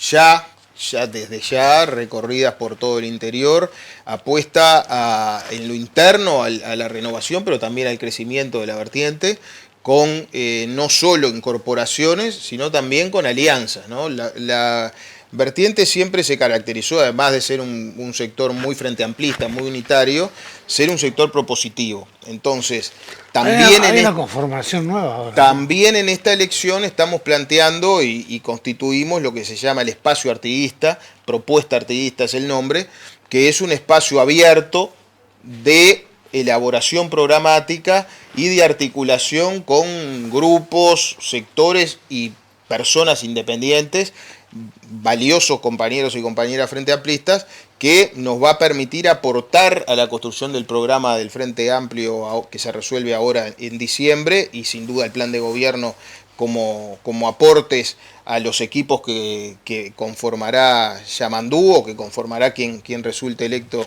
en el gobierno, y que creemos que también nos va a permitir ese tejido de acuerdos y de alianzas con los que pensamos parecido, y estamos apostando a eso que yo resumo en aquella frase de, no, como decía yo antes, no vamos a ganar con la lista de logros, ¿no? Cosa que hicimos y tenemos que tener como autocrítica. Bueno, ahora no solo vamos a ganar con la lista de promesas incumplidas y de fracasos de este gobierno, que hay muchísimos y que la vamos a hacer. Tenemos que proponer un programa de futuro, y bueno, en eso la vertiente va a trabajar, y va a trabajar con todos los que compartan esta prioridad de propuesta, proyecto progresista y de izquierda construido a partir del próximo gobierno, que yo estoy convencido que lo vamos a lograr.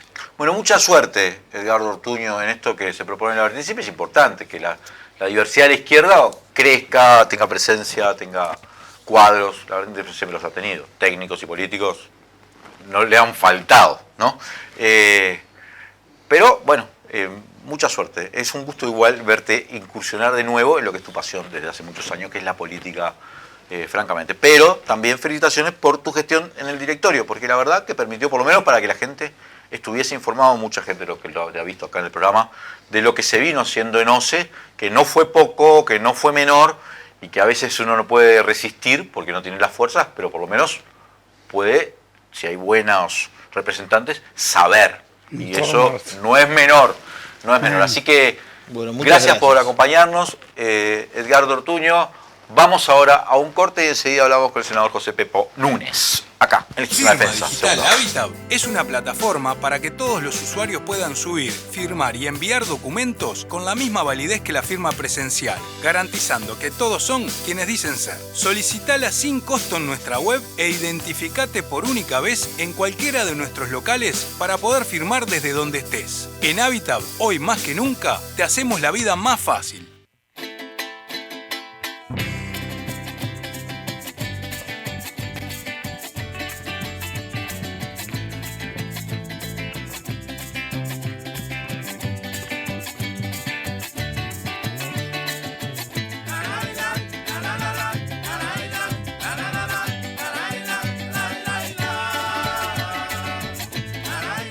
En un mundo saturado y hasta abrumado por la información, es vital apoyar un medio de comunicación alternativo que desafíe el status quo, que aporte una perspectiva diversa para pensar de forma crítica y hacer aportes a la construcción de un futuro más sustentable. Es una voz para aquellos que no tienen voz en los medios hegemónicos. Es una plataforma para las ideas innovadoras y las voces disidentes.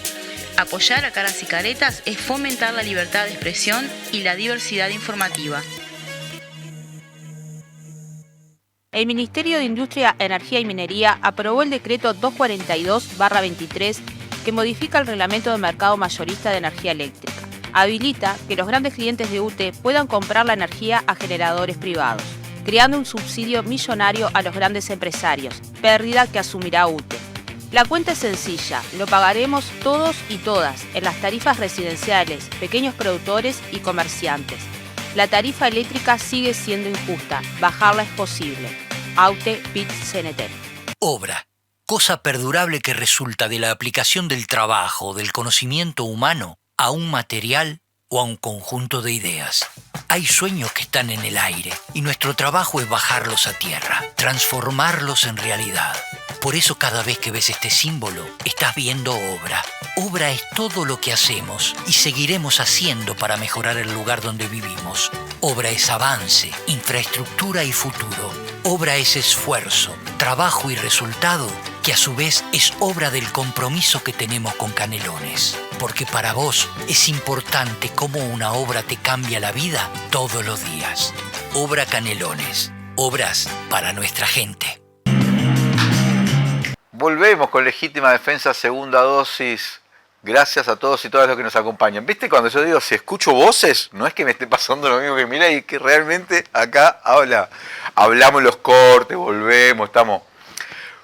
Popi nos acompaña, ahora tenemos el gusto de recibir por primera vez en el programa. Creo que no ha estado... Pepo Núñez. Sí, a José Pepo Núñez. Pepo Núñez. Senador del Partido Socialista. ¿Cómo te va?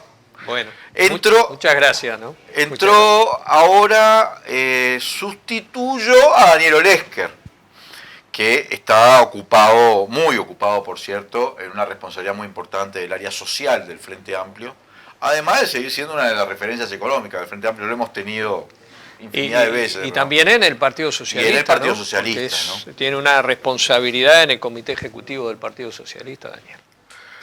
Pepo, antes de arrancar a conversar de los temas por los que te habían citado, me siento obligado, y además quiero hacerlo, porque falleció el pasado jueves un gran amigo y un gran dirigente socialista, Gustavo Bernini, ex dirigente además de AEBU, director también de la INACOP en el último periodo del Frente Amplio. Gran tipo. Me tocó compartir cámara además porque yo era diputado suplente en el periodo del ingreso, luego de la renuncia de Guillermo Chiflet en el año 2011, yo era diputado hasta el 2015. Ingresó en 2005, ¿no? Sí. Puede ser, sí. Pero ingresó en el periodo anterior. Pero bueno, lo cierto es que era suplente, creo, de Guillermo en su Era momento. suplente. Y ingresó y nada, me generó muchísima tristeza. Yo sabía que estaba enfermo, o sea, sabíamos toda la situación que estaba atravesando, pero un gran dirigente político, gran dirigente sindical y gran persona. Creo que no hay nadie que pueda decir, no hay nadie que no pueda decir que Gustavo era un gran tipo, ¿no?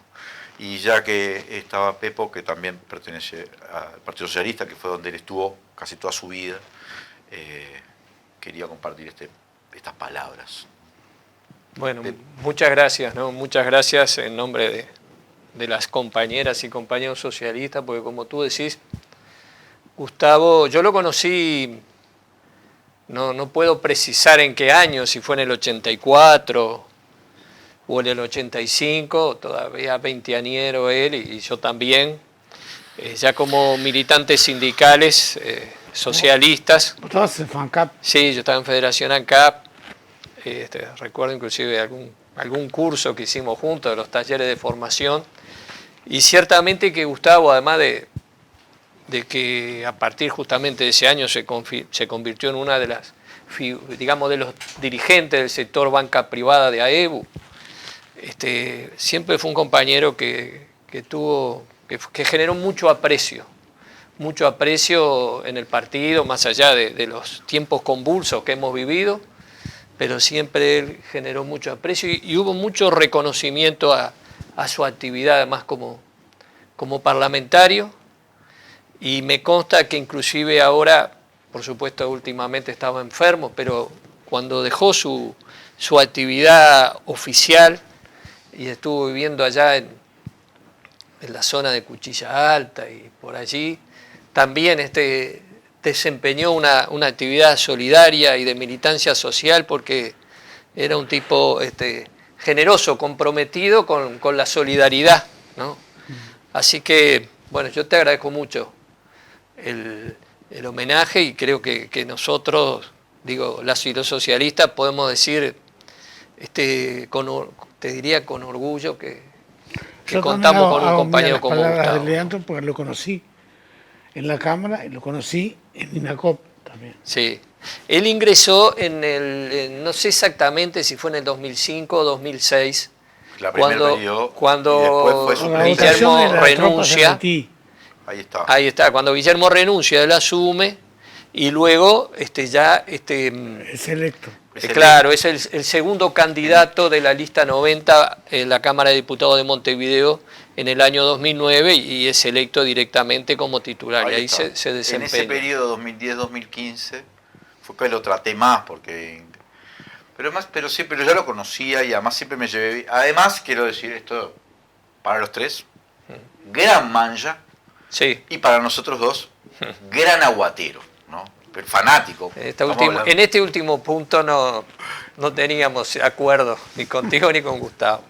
Gustavo además como dirigente sindical, además de lo que pueda haber hecho, y que de golpe yo no lo puedo evaluar directamente como dirigente bancario, jugó un rol muy importante en un periodo muy crítico de la vida nacional. En el 2002, ¿no? 2002 con la Concertación para el Crecimiento, porque Él era de la 98, ¿no? De la lista, claro, de Juanjo. De Juanjo Ramos. Claro, pero allí fue una experiencia muy singular, digamos, de un acuerdo entre trabajadores y productores para tratar de plantear una alternativa a la crisis tremenda que nos empujaron las políticas neoliberales de un modelo de desarrollo con inclusión, con más justicia social, y ahí Gustavo jugó un rol muy importante porque además de todo era un tipo muy lúcido políticamente, con capacidad de diálogo, con elocuencia, así que bueno, te agradezco que lo hayas recordado. No, lo recuerdo con mucho cariño. Además voy a usar esa expresión que creo que pertenece a Pablo Iglesias, fundador del Partido Socialista Obrero Español. No a Pablo, el actual dirigente de Podemos, sino a Pablo Iglesias, fundador del Partido Socialista Obrero Español, enterrado Parece que ahí. la expresión ¿No es de él? De Antonio Machado. Está por Cuando Antonio, murió Pablo Iglesias. Cuando murió Pablo Iglesias, sí. Que dice, estuve además frente a su tumba, está enterrado al lado de la Pasionaria, más. Curiosamente, la Pasionaria murió muchos años después. Pero están ahí en el cementerio de la Almudena, en Madrid, en la zona, en la parte republicana del cementerio, que tiene una parte que no lo es, que es los socialistas no mueren, se siembran. Se siembra. Bueno, mi recuerdo a Gustavo Berni. Es una poesía de Antonio Machado ante la muerte de Pablo Iglesias, el fundador del PSOE. Pepo, vamos a meternos en tema del Senado. Primero quiero hacerte una pregunta. El Senado había aprobado una solución para los trabajadores de Casa de Galicia con los votos del Frente Amplio, de Cabildo Abierto. No lo habían votado. No, hay dos senadores del Partido Nacional. No lo había votado el Partido Colorado y la mayoría de la bancada del Partido Nacional. Botana, o sea, cuando fuimos a tratar ese punto, la senadora Bianchi hizo uso de la palabra y explicó que ellos iban a retirar de sala.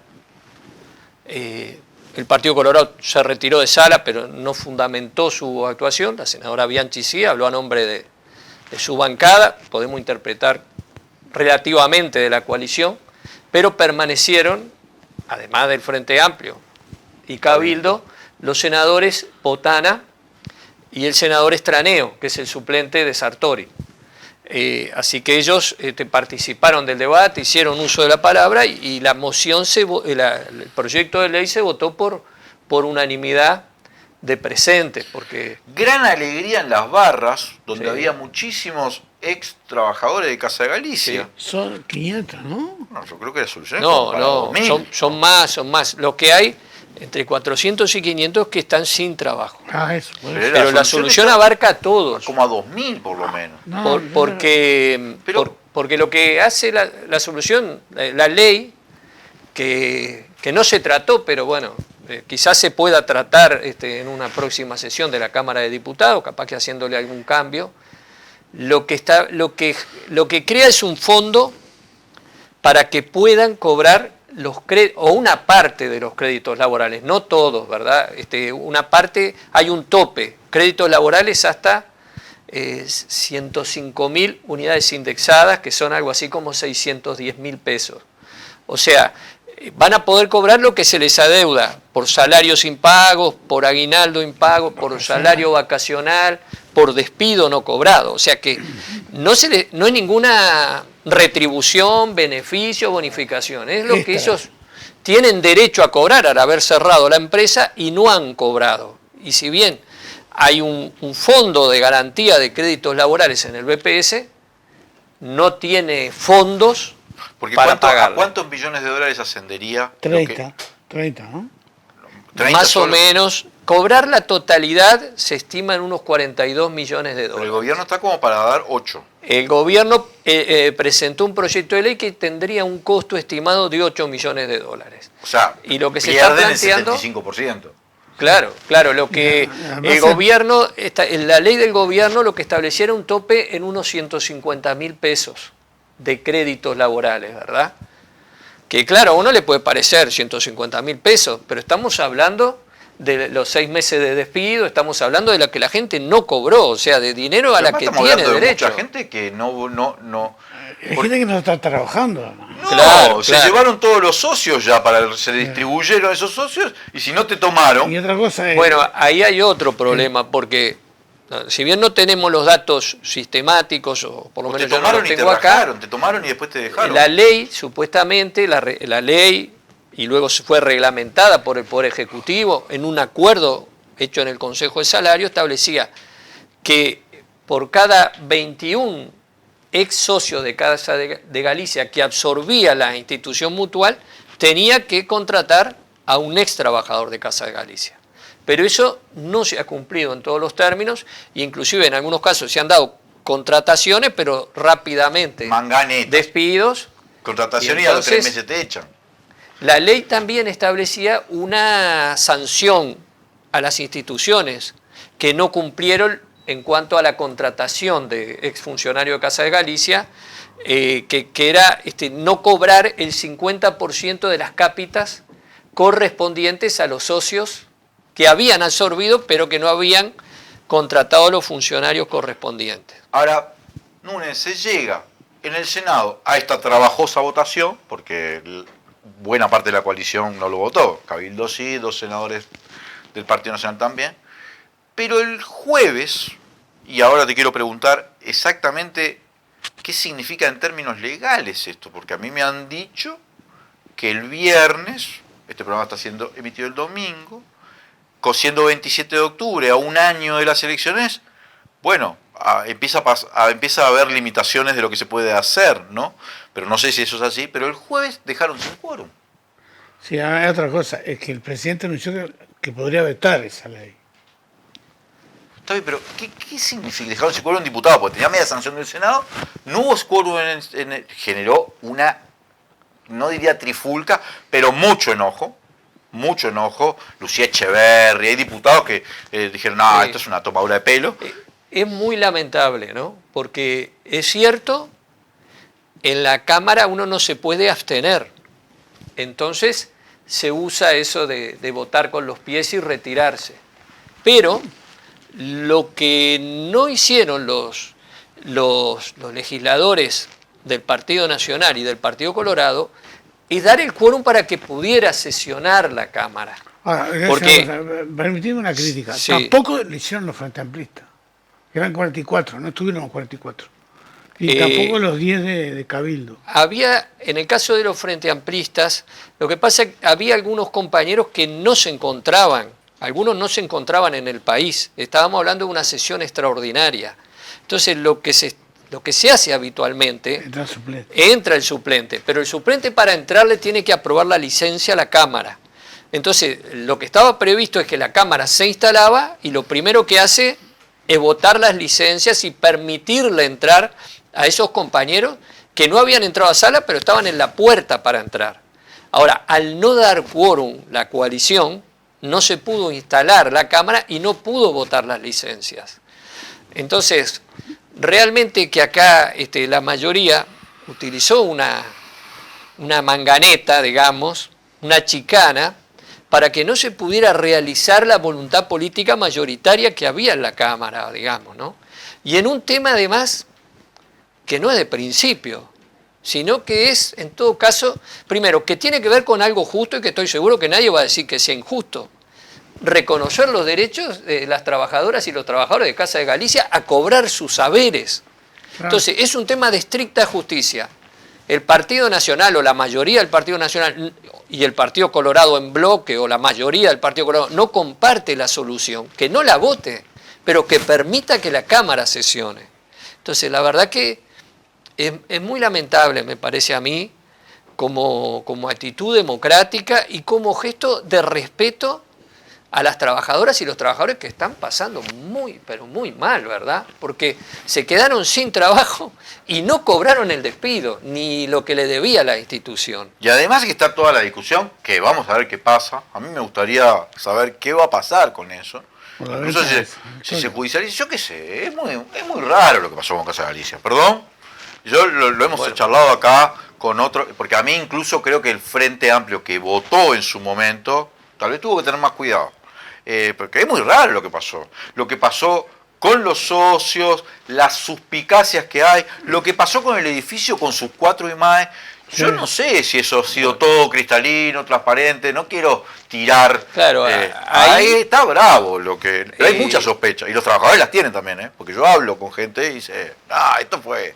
Bueno, por supuesto que siempre se puede considerar que se cometió un error, digo, ¿no? Y que el Frente no debió haber acompañado la ley. No, quizás lo hizo de buena fe. Lo que pasa es que ahora, mirando la luz de los acontecimientos... La idea era buscar una protección para los socios, ¿verdad? Los socios, porque las personas que se atendían, que tuvieran una alternativa, y para los trabajadores y rescatar justamente toda esa infraestructura que tenía Casa de Galicia para el sistema nacional integrado de salud. El problema es que si después no se cumple con lo que votaste, que es lo que está pasando, que no se cumple. Claro, y ya el Frente no estuvo en la gestión del destino de esa formidable infraestructura que tenía Casa de Galicia, y cómo se procedió a ese remate, que todos sabemos que terminó quedando en manos del Círculo Católico a un precio que muchos dicen que está muy por debajo de su valor.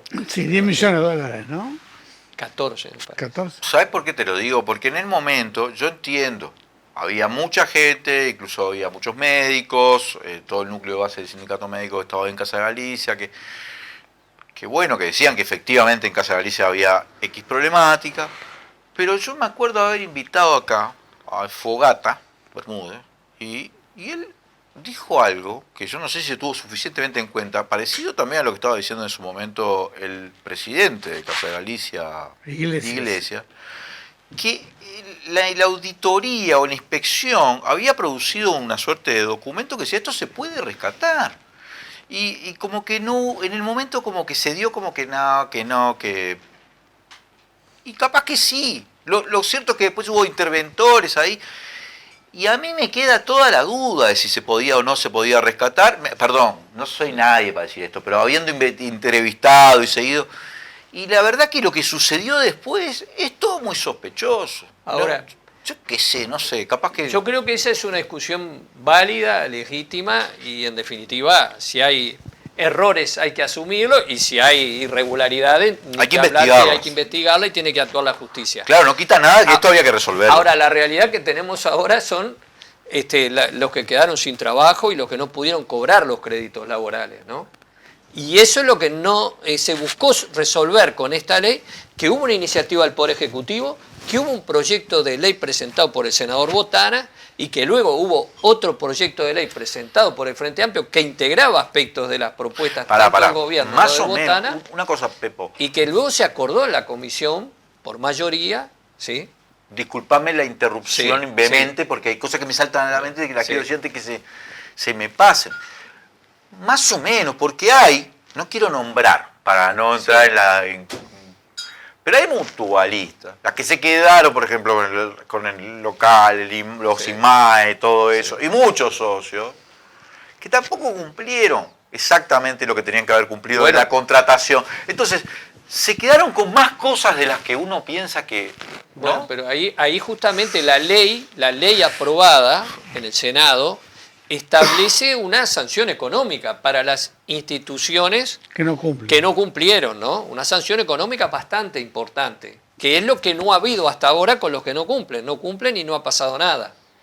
Y a su vez la ley conforma también una comisión de seguimiento donde hay una representación paritaria entre las autoridades de gobierno, el Ministerio de Salud, de Economía y de Trabajo, y las organizaciones representativas de los trabajadores, la Federación Uruguaya de la Salud, el Sindicato Médico y los exfuncionarios de Casa de Galicia. O sea que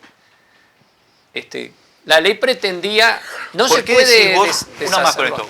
¿Por qué decís vos que ahora, por ejemplo, en noviembre se podría tratar en diputados esto, o es constitucional o implica... Bueno, no tenemos un informe todavía cerrado sobre eso, pero muchos compañeros entienden que lo que hace al fondo y al pago de los créditos laborales no tendría ninguna objeción constitucional. Porque ahora, por ejemplo, la lo que pasa es que hay un artículo que además establece que aquellos exfuncionarios que no puedan, que no sean absorbidos por las instituciones, porque todavía estarían a tiempo de absorberlos, ni que hablar, y lo que hay que tratar es que los absorban, sean absorbidos por ACE. Y hay quien sostiene que esa norma no podría adoptarse esa es la que sería después del 27. Pero la verdad que no es un tema que tengamos cerrado. Lo están estudiando, particularmente en diputados, porque la ley sigue en diputados, no es que no se pueda tratar, y si eventualmente hubiera algún aspecto constitucional, bueno, se buscaría una norma alternativa para que pero pueda una cosa, aprobarse. Pepo, pero lo que son adeudos de créditos laborales sí podrían cobrarlo. Son un derecho, por supuesto. No, que pueden cobrarlo, pueden cobrarlo. No tiene nada que ver con esa es la idea. Quedar con un fondo financiado por el Estado. Está bien, pero una cosa es que vos sea un fondo adicional a algo para una cosa nueva, y otra cosa es que vos cumplas con una obligación que no cumpliste. El fondo ya está creado por la ley de cobro de créditos laborales. Lo que se trataría, lo que dispone la norma es que Rentas Generales le traslade los recursos a los efectos de poder atender los créditos laborales. Mira que es tan estricta la Constitución que... No, pero otra cosa es que vos digas, voy a crear más empleo en ACE. Esa es otra cosa. Bueno, no, pero las dos cosas pueden ser discutidas. Bueno, la verdad es que nosotros no tenemos cerrado ese análisis, ¿no? Por eso hicimos todo para que se aprobara antes del 27 para evitar objeciones de este tipo, y se podría haber aprobado. Lamentablemente el Partido Colorado y el Partido Nacional no hicieron el quórum para que pudiera sesionar la Cámara de Diputados. Quiero decirte que tiene nada que ver con la figura de la persona de la que voy a hablar, pero sí con el Partido Colorado, porque ahora el Partido Colorado está discutiendo, yo sé que están analizando si es o no constitucional votarle una pensión graciable a Fernández Feingold. No tiene nada que ver con Fernández Feingold, que merece la pensión graciable, segura, fue vicepresidente, todo, y está en una situación de salud muy delicada. No es por Fernández Feingold que digo esto, sino que, porque después dicen no, esto no, pero esto sí, tengamos un criterio, digamos, los trabajadores también, no es porque Fernández Feingold sea simplemente no, pero una figura notoria del Partido Colorado. Digo porque después se hace el chicle, ¿no? La Constitución, acá sí y acá no, y no corresponde. Sí, pero ahí la diferencia es que... Hay mucha diferencia. Yo creo que me gustaría que se pudiera encontrar una solución para las trabajadoras y los trabajadores de Casa de Galicia, que parece que en este tema es central. Desde el Frente Amplio vamos a trabajar en esa dirección. Si hay alguna inconstitucionalidad, bueno, tendremos que corregir el proyecto, pero vamos a buscar todas las posibilidades en ese sentido. Y están las mayorías parlamentarias para que se apruebe la ley. Ese es lo más lo más triste de todo, que las mayorías parlamentarias están, que no se pudieron realizar por un problema de reglamentario, que es justo, pero por esta decisión política de los partidos Colorado y Nacional de no formalizar el quórum para que se pudieran votar las licencias, que le permitieran a esos compañeros que estaban en la puerta para entrar, ¿verdad? Quiero preguntarte por otros temas que también están en el Senado. Bueno. ¿Sí? Uno es, el Frente tiene ya aprobado una interpelación al ministro Heber, sí, que entiendo que la miembro interpelante va a ser la senadora Silvia Nane. Sí, correcto. Es el ministro que tiene en este momento peor imagen, pero además está en una cartera que está atravesada por las sospechas. De hecho, esta semana ya estuvieron declarando por el caso... Penades. No, por el caso Marcet. Marcet. Comenzaron a declarar porque están imputados el La ministro. semana que viene también. Está indagado el ministro del Interior, que va a tener que declarar también. Sí. O sea, eso es un... Pero está ahora lo que sucedió con el caso Penades y esa cosa paralela para hacer un fraude procesal, dijo la fiscal. Y hay un montón de polémica en torno al ministro del Interior, ¿no? ¿Cómo están analizando que la bancada, yo por la conferencia de prensa dije, esto se dirige hacia una moción de censura, ya diría, pero ¿qué esperan, qué expectativa tienen de esa interpretación? Nosotros ya planteamos la renuncia del ministro, o sea que ya ahora no me acuerdo exactamente la fecha, pero el mismo día que se votó el desafuero del senador Penades, nosotros luego planteamos un asunto político, un pedido de renuncia al ministro. En esa oportunidad hicimos uso de la palabra casi todos los legisladores del Frente Amplio y solo hubo una intervención para defender la gestión del ministro, que fue la del senador Rodrigo Blas. Ni el Partido Colorado, ni Cabildo, ni ningún otro... Suplente de Penades. Suplente de Penades, suplente de Heber, ¿no? O sea, y suplente de Heber. Claro. Ningún otro senadora o senador de la coalición de gobierno hizo uso de la palabra para defender al ministro, y más aún, cuando se votó lo de Penades, que votaron todos los presentes, había 29 votos. Cuando se votó lo de Heber, había 27. O sea que hubo 2 legisladores de la coalición de gobierno que se retiraron de sala.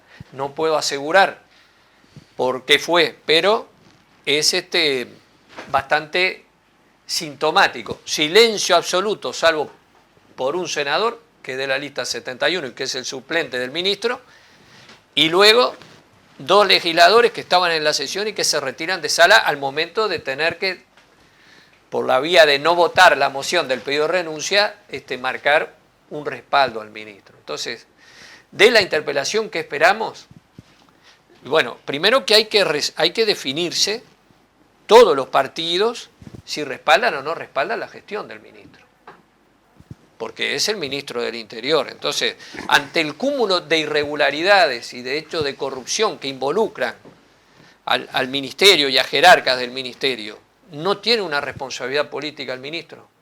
Su actuación en el caso Penades, y yo no me refiero a esta acción paralela, ilegal, que involucra hasta ahora a 3 funcionarios, digamos, ¿no?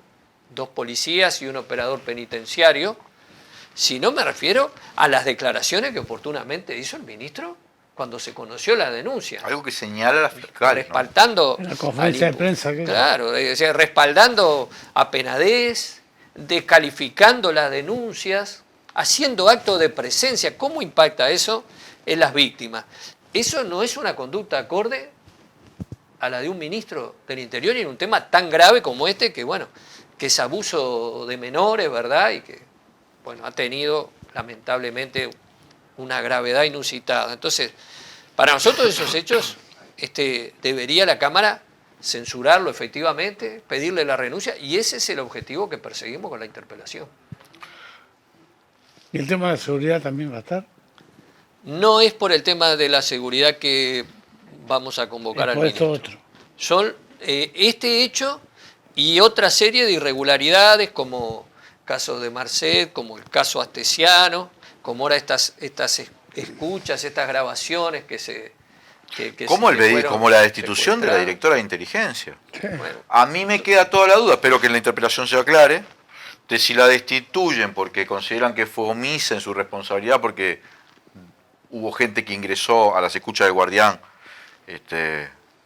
por el caso de Cecilia Fontana, o sea, de la madre de Heber. Ahí está. Y si yo no sé si la destituyen porque hubo gente, o la destituyen porque fue ella la que lo descubrió, porque fue ella la que hace el informe al ministro. Y no sé, si justo hace el informe era como para decirle estuviste bien, pero... Ahora, en definitiva, el ministro compareció en régimen de comisión general y dice, bueno, yo no me entero, ¿cómo me voy a enterar de las ilegalidades? Si son ilegalidades, cuando me entero procedo. Pero cuando se dan tantos hechos irregulares, parecería que falta una autoridad, parecería que hay errores al conformar el equipo. Él tiene una frase que se repite hay una mucho política equivocada. Me enteré tarde. Una frase que... Sí, a los veteranos nos hace acordar al ministro... Marchesano era. No, Chiarino. Chiarino era. No tengo conocimiento, decía. Sí. Vamos a ir a un corte y enseguida volvemos con Legítima Defensa, segunda dosis.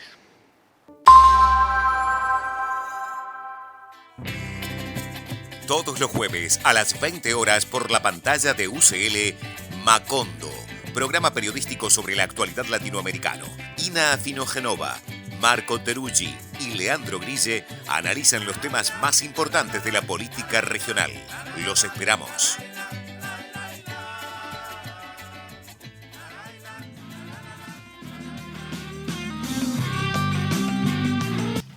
Volvemos con Legítima Defensa, segunda dosis. Tenemos un bloquecito más con Pepo Núñez. No tenemos mucho tiempo porque tuvimos dos invitados. Habitualmente tenemos uno. Hoy tuvimos dos invitados en Legítima Defensa, segunda dosis. Y nos tiene que quedar el tiempito para un cafecito acá con Poppy. Vamos a aprovechar dos cosas. Una, que el senador, lo tenemos, el senador Núñez acá. Y otra es su experiencia anterior a esto de la vida legislativa, que fue la vida sindical y la vida de obrero de ANCAP, donde Núñez fue operador de la refinería, cosa que no es nada fácil, me imagino yo. Y había que formarse, la propia ANCAP te formaba y te forma, pero tú tenías que salvar los cursos, no te regalaban las cosas, había que estudiar porque claro, es una gran responsabilidad, ¿verdad? O sea, ahí se trabaja con altísimas temperaturas, altas presiones, todo inflamable. Entonces, la verdad que...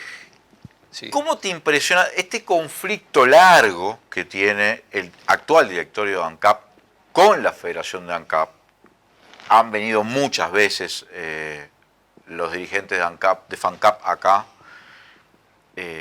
Por todo, por lo del tema del Portland, por lo que ha sucedido, con lo que se incluyó en la LUC, los intentos de privatización, de hecho la desmonopolización del combustible en aeropuertos, un montón de cosas que los trabajadores de FANCAP consideraban que estaban privatizando por parte, lo que sucedió con los peludos, allá en Belén, todo, el cierre de no me acuerdo si fue Lula acá en Montevideo, en fin, de todo.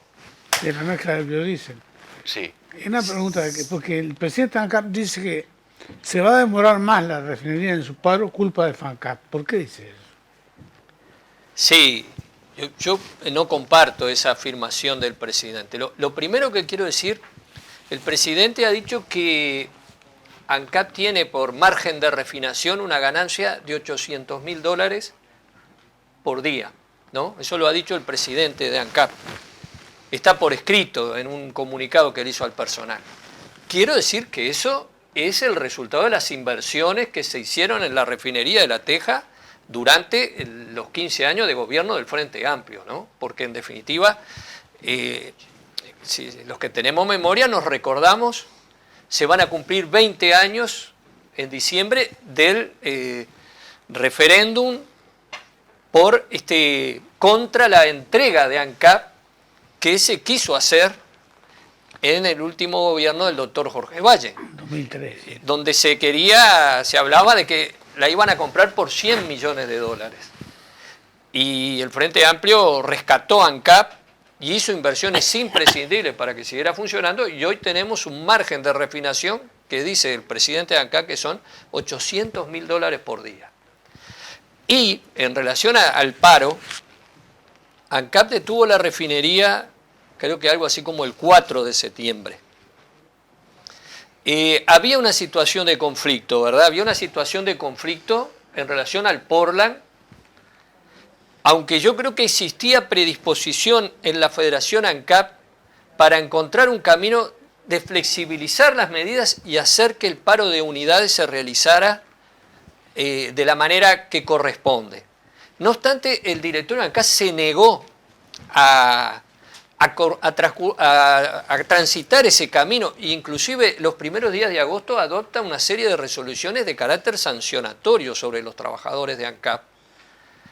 Pero resulta que el 14 de septiembre, luego de que fracasa la licitación para entregar el Portland, que es el fracaso de 2 años de una política equivocada de este directorio, luego que fracasa, la Federación ANCAP hace una asamblea general el 14 de septiembre, y yo estoy seguro que si el directorio ANCAP lo llama por teléfono y dice, bueno, restablezcamos el régimen de trabajo necesario para que se haga el paro en las mejores condiciones, el 15 de septiembre se restablece ese régimen de trabajo.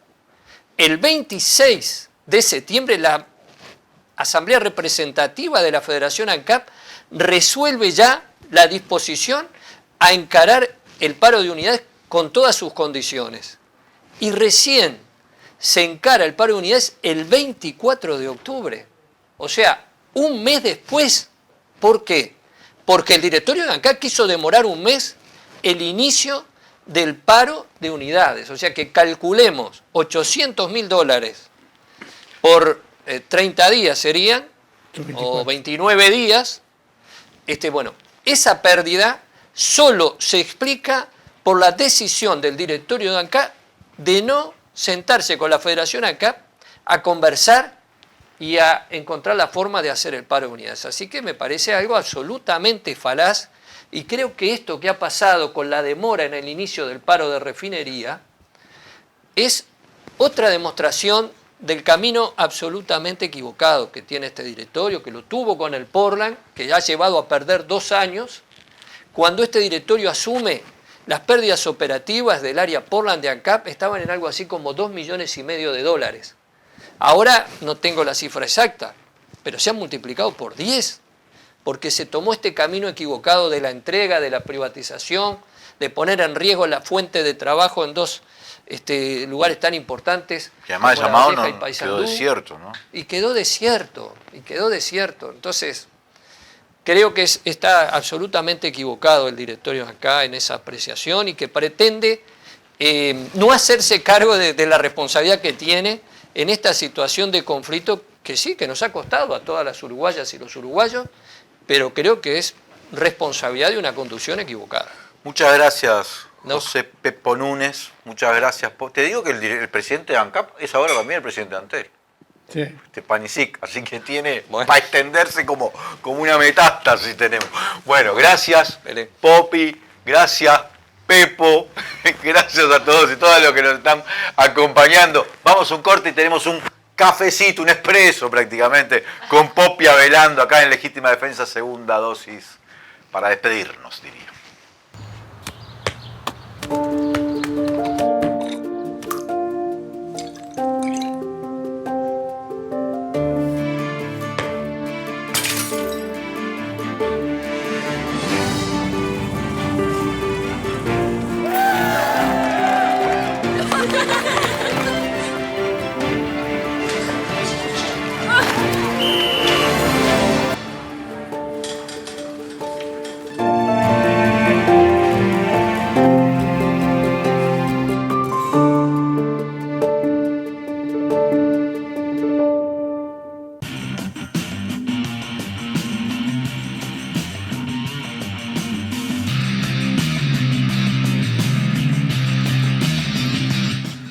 Volvemos con Legítima Defensa Segunda Dosis. Gracias a todos y todas los que nos están acompañando. Les reitero que está abierta la inscripción para esa excursión en España y Portugal. Norte de España y Portugal. De mayo a junio, 25 de mayo a, no me acuerdo, son 17, 18, 19 días, no sé, no me acuerdo ahora. 092-982-986, ahí te pasan toda la información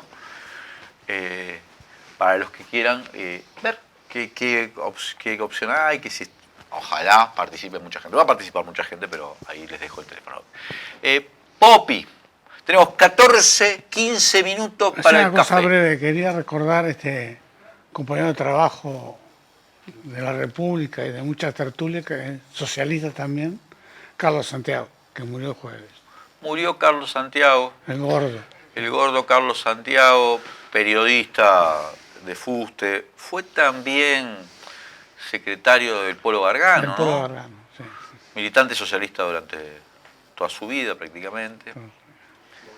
Lo recordamos también acá en Legítima Defensa a Carlos Santiago. Oh, muy bien. Quiero preguntarte, Poppy, porque vos sos un especialista, sí, de un tema que no veo que esté acá registrado, pero que es esa observación que hizo Presidencia a este artículo de la rendición de cuenta que en teoría favorecía a los medios gráficos. Que yo sé que vos estuviste en esa especie de gabinete de directores de medios, en tu caso, padre también. Vos en representación de Brecha, mi padre en representación de Caras y Caretas, pero estaba ahí, era el Club de lo Peor, estaba El País, estaba Búsqueda, estaba El Observador, y durante mucho tiempo habían pedido ciertas exoneraciones impositivas para los medios gráficos, por lo menos los que no tenían rango cooperativo, así que creo que tienen otras. Sí, los cooperativos tienen exoneración de aportes patronales, salvo los empleados. Los cooperativistas no. Nunca se llegó a un acuerdo con eso. Ni con el gobierno de Frente, ni con el gobierno de Partido. Pero ahora se había incluido un artículo. Sí, pero según los legisladores del Frente Amplio, los senadores, en concreto Charles Carrera. No era muy constitucional. No era constitucional. Porque las exoneraciones y la creación de impuestos son responsabilidad del Ejecutivo. Lo cierto es que en principio el artículo pretendía favorecer, con una cierta exoneración impositiva, a los medios gráficos que efectivamente, podemos dar fe, combinan las dos cosas. En el mundo de hoy, también en Uruguay, enfrentan dificultades muy grandes. Todos, incluyendo los medios grandes de la derecha, que tienen menos dificultades porque tienen más recursos. Pero otra espalda, ¿no? Otra espalda. Porque la industria gráfica, como yo soy una persona que está muy a favor de la existencia del papel, porque viste que muchos han migrado solo a internet, ¿no? No, yo también. Soy de la generación del papel y sigo creyendo en el papel. Pero por una cosa sencilla, en el papel puedo anotar al costado. Está aquel libro de Juan Grompone, que se llama Yo, hombre, tu computadora, que es un libro que yo no me acuerdo si del año 98 o 2000 y algo. Grompone era ingeniero. Sí, Juan Grompone. Incurrió en la literatura en los principios de los años 90 con aquellas novelas como El asesinato en el Hotel de Baños, La conexión MAMP. Pero después publicó después entró en la filosofía con aquel que se llamaba La danza de Shiva, ¿no? El tomo 5. Arrancó con el tomo 5, que era de 1000 páginas. El tomo 1, el 2, 3, 4 nunca lo escribió, pero el 5 sí. Que yo lo leí, además, todos esos. Y hizo uno que se llama Hombre, tu computadora, que arranca con la anécdota de se te cae no sé qué cosa, pero como era de papel, no era un celular, aguanta, ¿no? El papel aguanta y todo lo otro se hubiese, ¿no? Como una especie de reivindicación de... Ahora, estos medios gráficos efectivamente todos enfrentan problemas. Todos se enfrentan más.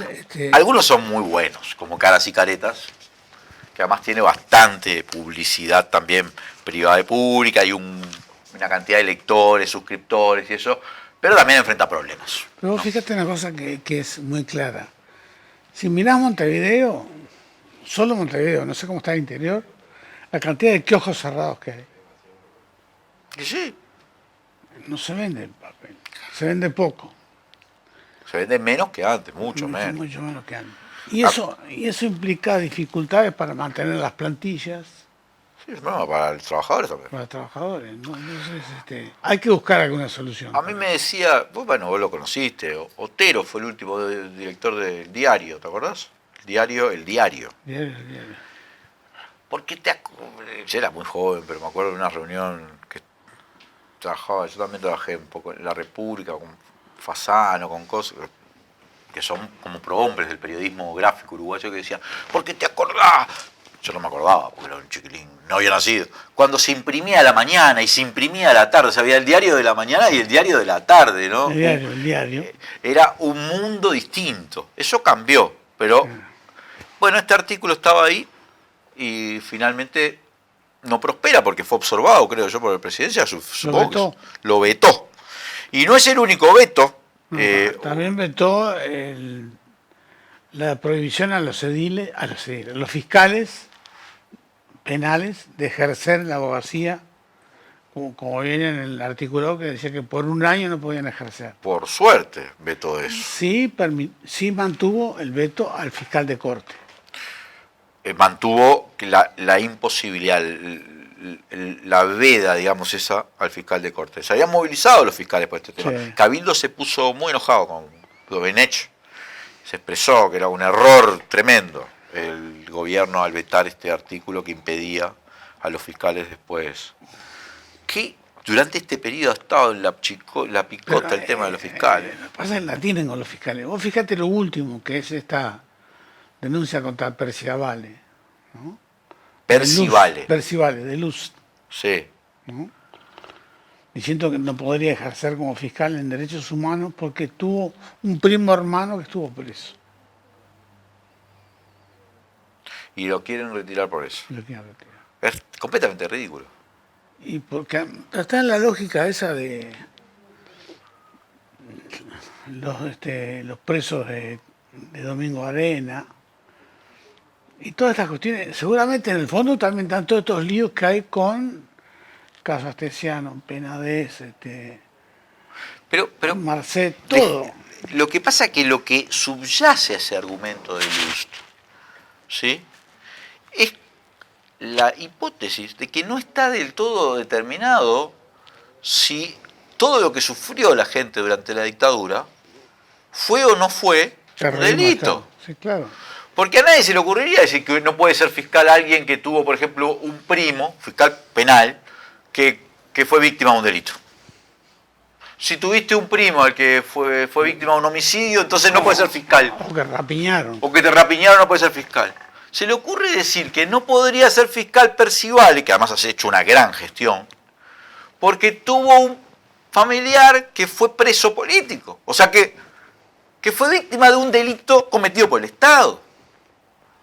Es escandaloso lo que dice Luz en el fondo. Igual no puede prosperar eso, ¿no? Pero es parte de la ofensiva esa que vos decías contra la justicia y el juzgamiento de los delitos de lesa humanidad. Como muchos temas de los que tenemos seleccionados los tratamos tanto con Pepo Núñez como con Edgardo Ortuño. Hay otro veto raro, que es el de las pollerías, ¿no? ¿El de las? Pollerías, que no permite que sean en tendencia las que controlen las pollerías, sino el INAC. Este gobierno ha tenido cosas raras como abordar la inclusión en la LUC del chorizo casero. Es que uno nunca sabe cuál es el negocio, pero es claro que había acá no un plan de gobierno, sino un plan de negocio, entonces hay que buscar. Pero como muchos temas analizados, me gustaría, Popi, que analizáramos durante los minutos que nos quedan lo que sucedió el pasado domingo en Argentina, en esta primera vuelta que estaba siendo mirada por toda América Latina y no solo América Latina, por el personaje estrambótico de Javier Milei, una persona que era la ultraderecha austríaca, digamos, fin del siglo XIX prácticamente, desatada, y que muchos pensaban que podía llegar a ganar en primera vuelta, finalmente fue derrotado. Con expresiones verbales que iban más allá de Trump, de Bolsonaro Locura. o de Giorgia Meloni. Venta de órganos, que los hombres puedan renunciar a la paternidad, venta de niños, eliminar el Banco Central, dolarizar la economía en un pispás. ¿Te acordás cuando ganó en la PASO? Salió primero en la PASO por 2 puntos. Esa que se viralizó él con un pizarrón, eliminando ministerios, eliminando el CONICET, echando una locura. Sí, pero yo me acuerdo del acto final. Yo soy el rey. No, completamente. Pero Sí, quiero pero recomendarle a la gente que vea la entrevista que le hicieron en A24 el día jueves de este día, el pasado jueves. Sí. Yo nunca había visto algo igual. No puedo creer que esa persona siga siendo candidata. Ahora, esto está siendo grabado el viernes, porque capaz que el domingo nos desayunamos con que ya se bajó. Pero para mí no, yo dudo que llegue. ¿vos decís que va a ser la gran Menem? No creo. Si tiene gente que lo quiera, lo va a bajar. Y lo va a apuntar. Yo nunca había visto eso. Lo está apuntalando Macri, ¿no? Pero lo puede sostener, pero es una persona que está completamente derrota, desestabilizada mentalmente. Claro, pero el problema ahí es cómo ese tipo de gente logra 1/3 de apoyo. Y porque los medios juegan, ¿eh? Ay, sí, claro. Vos 5 años, y podés terminar poniendo de presidente un tipo que claramente no está en sus cabales, más allá de sus ideas, que son, además, tremendas, son fascistas. Sí, pero a mí lo que me preocupa es que, primero, muy buena votación de Massa y de Kicillof en la provincia de Buenos Aires, ¿no? Gran recuperación de los votos del peronismo, ¿no? El peronismo ahí. Sí, sí. Ahora, me preocupa ese 50 y pico % muy de derecha en Argentina, ¿no? Pero no es todo igual, ¿no? No, te digo 50, porque yo no estoy sumando matemáticamente Juntos por el Cambio y Milei, pero sí te sumo Macri, Patricia Bullrich y algo del electorado del Cordobés. ¿Cómo se llama el Cordobés? Chiaretti. Sí, bueno, pero después tenés a los radicales, ahí tenés una expresión más de derecha, pero también tenés la mayoría de la Unión Cívica Radical no va a apoyar a Milei. El único problema que yo vi acá es que no hubo, que pueda haberlo ahora, es el cordón sanitario que se usó en algunos países de Europa para frenar a la ultraderecha. Caso Francia, caso España, ¿no? En su momento. Y la conferencia de prensa de la Bullrich diciendo que ella y Macri apoyan a Milei es complicado. Es que Macri se siente mucho más representado por Milei que por Patricia. Que por Patricia no sé, pero que por alguien como Rodríguez Larreta. Como Rodríguez Larreta. Macri es mucho más de derecha de lo que quieren decirte. Primero, Macri es una persona turbia. Sí, además hay que ver qué va a hacer el radicalismo, ¿no? El radicalismo no va a apoyar a Milei. No va a apoyar. No. Tampoco creo que apoyen a Massa, pero en los hechos es como que lo estuvieran apoyando. Quiero decirte algo que tiene mucho que ver con el Uruguay y que tiene mucho que ver con lo que está sucediendo en Argentina. Macri necesita que Massa no gane porque Pepín Rodríguez Simón, que está refugiado en Uruguay, que ahora la Suprema Corte de Justicia le rechazó, va a tener que ser extraditado seguramente en un mes. Y en el mismo momento en que Pepín Rodríguez Simón tenga que declarar en Argentina, donde ha estado prófugo, Macri no tiene ninguna posibilidad de no ser citado como indagado en delitos gravísimos. Es más, yo creo que si Massa gana la elección, Macri se va a ir de la Argentina. Entonces, está como contrarreloj. Se va a ir, quiero decir, se va a exiliar a un lugar donde no lo extraditen, básicamente. Creo que esa causa de Rodríguez Simón es lo que en este momento Macri necesita. Y bueno, porque además Rodríguez Simón está dispuesto a hablar. Claro, pero vos decís que no debe ser el único motivo. Por no, también hay motivos políticos, pero este es un motivo no menor. Sí. Porque él hace mucho tiempo que está impune. Pero de esta es difícil que zafe si Massa es electo presidente. Popi, nos quedamos sin tiempo. Bueno, se quedaron varias cosas, las veremos después. Las veremos después. Muchas gracias a todos y todas los que nos han acompañado. Gracias, Popi. Soy Leandro Grille y esto fue Legítima Defensa, segunda dosis.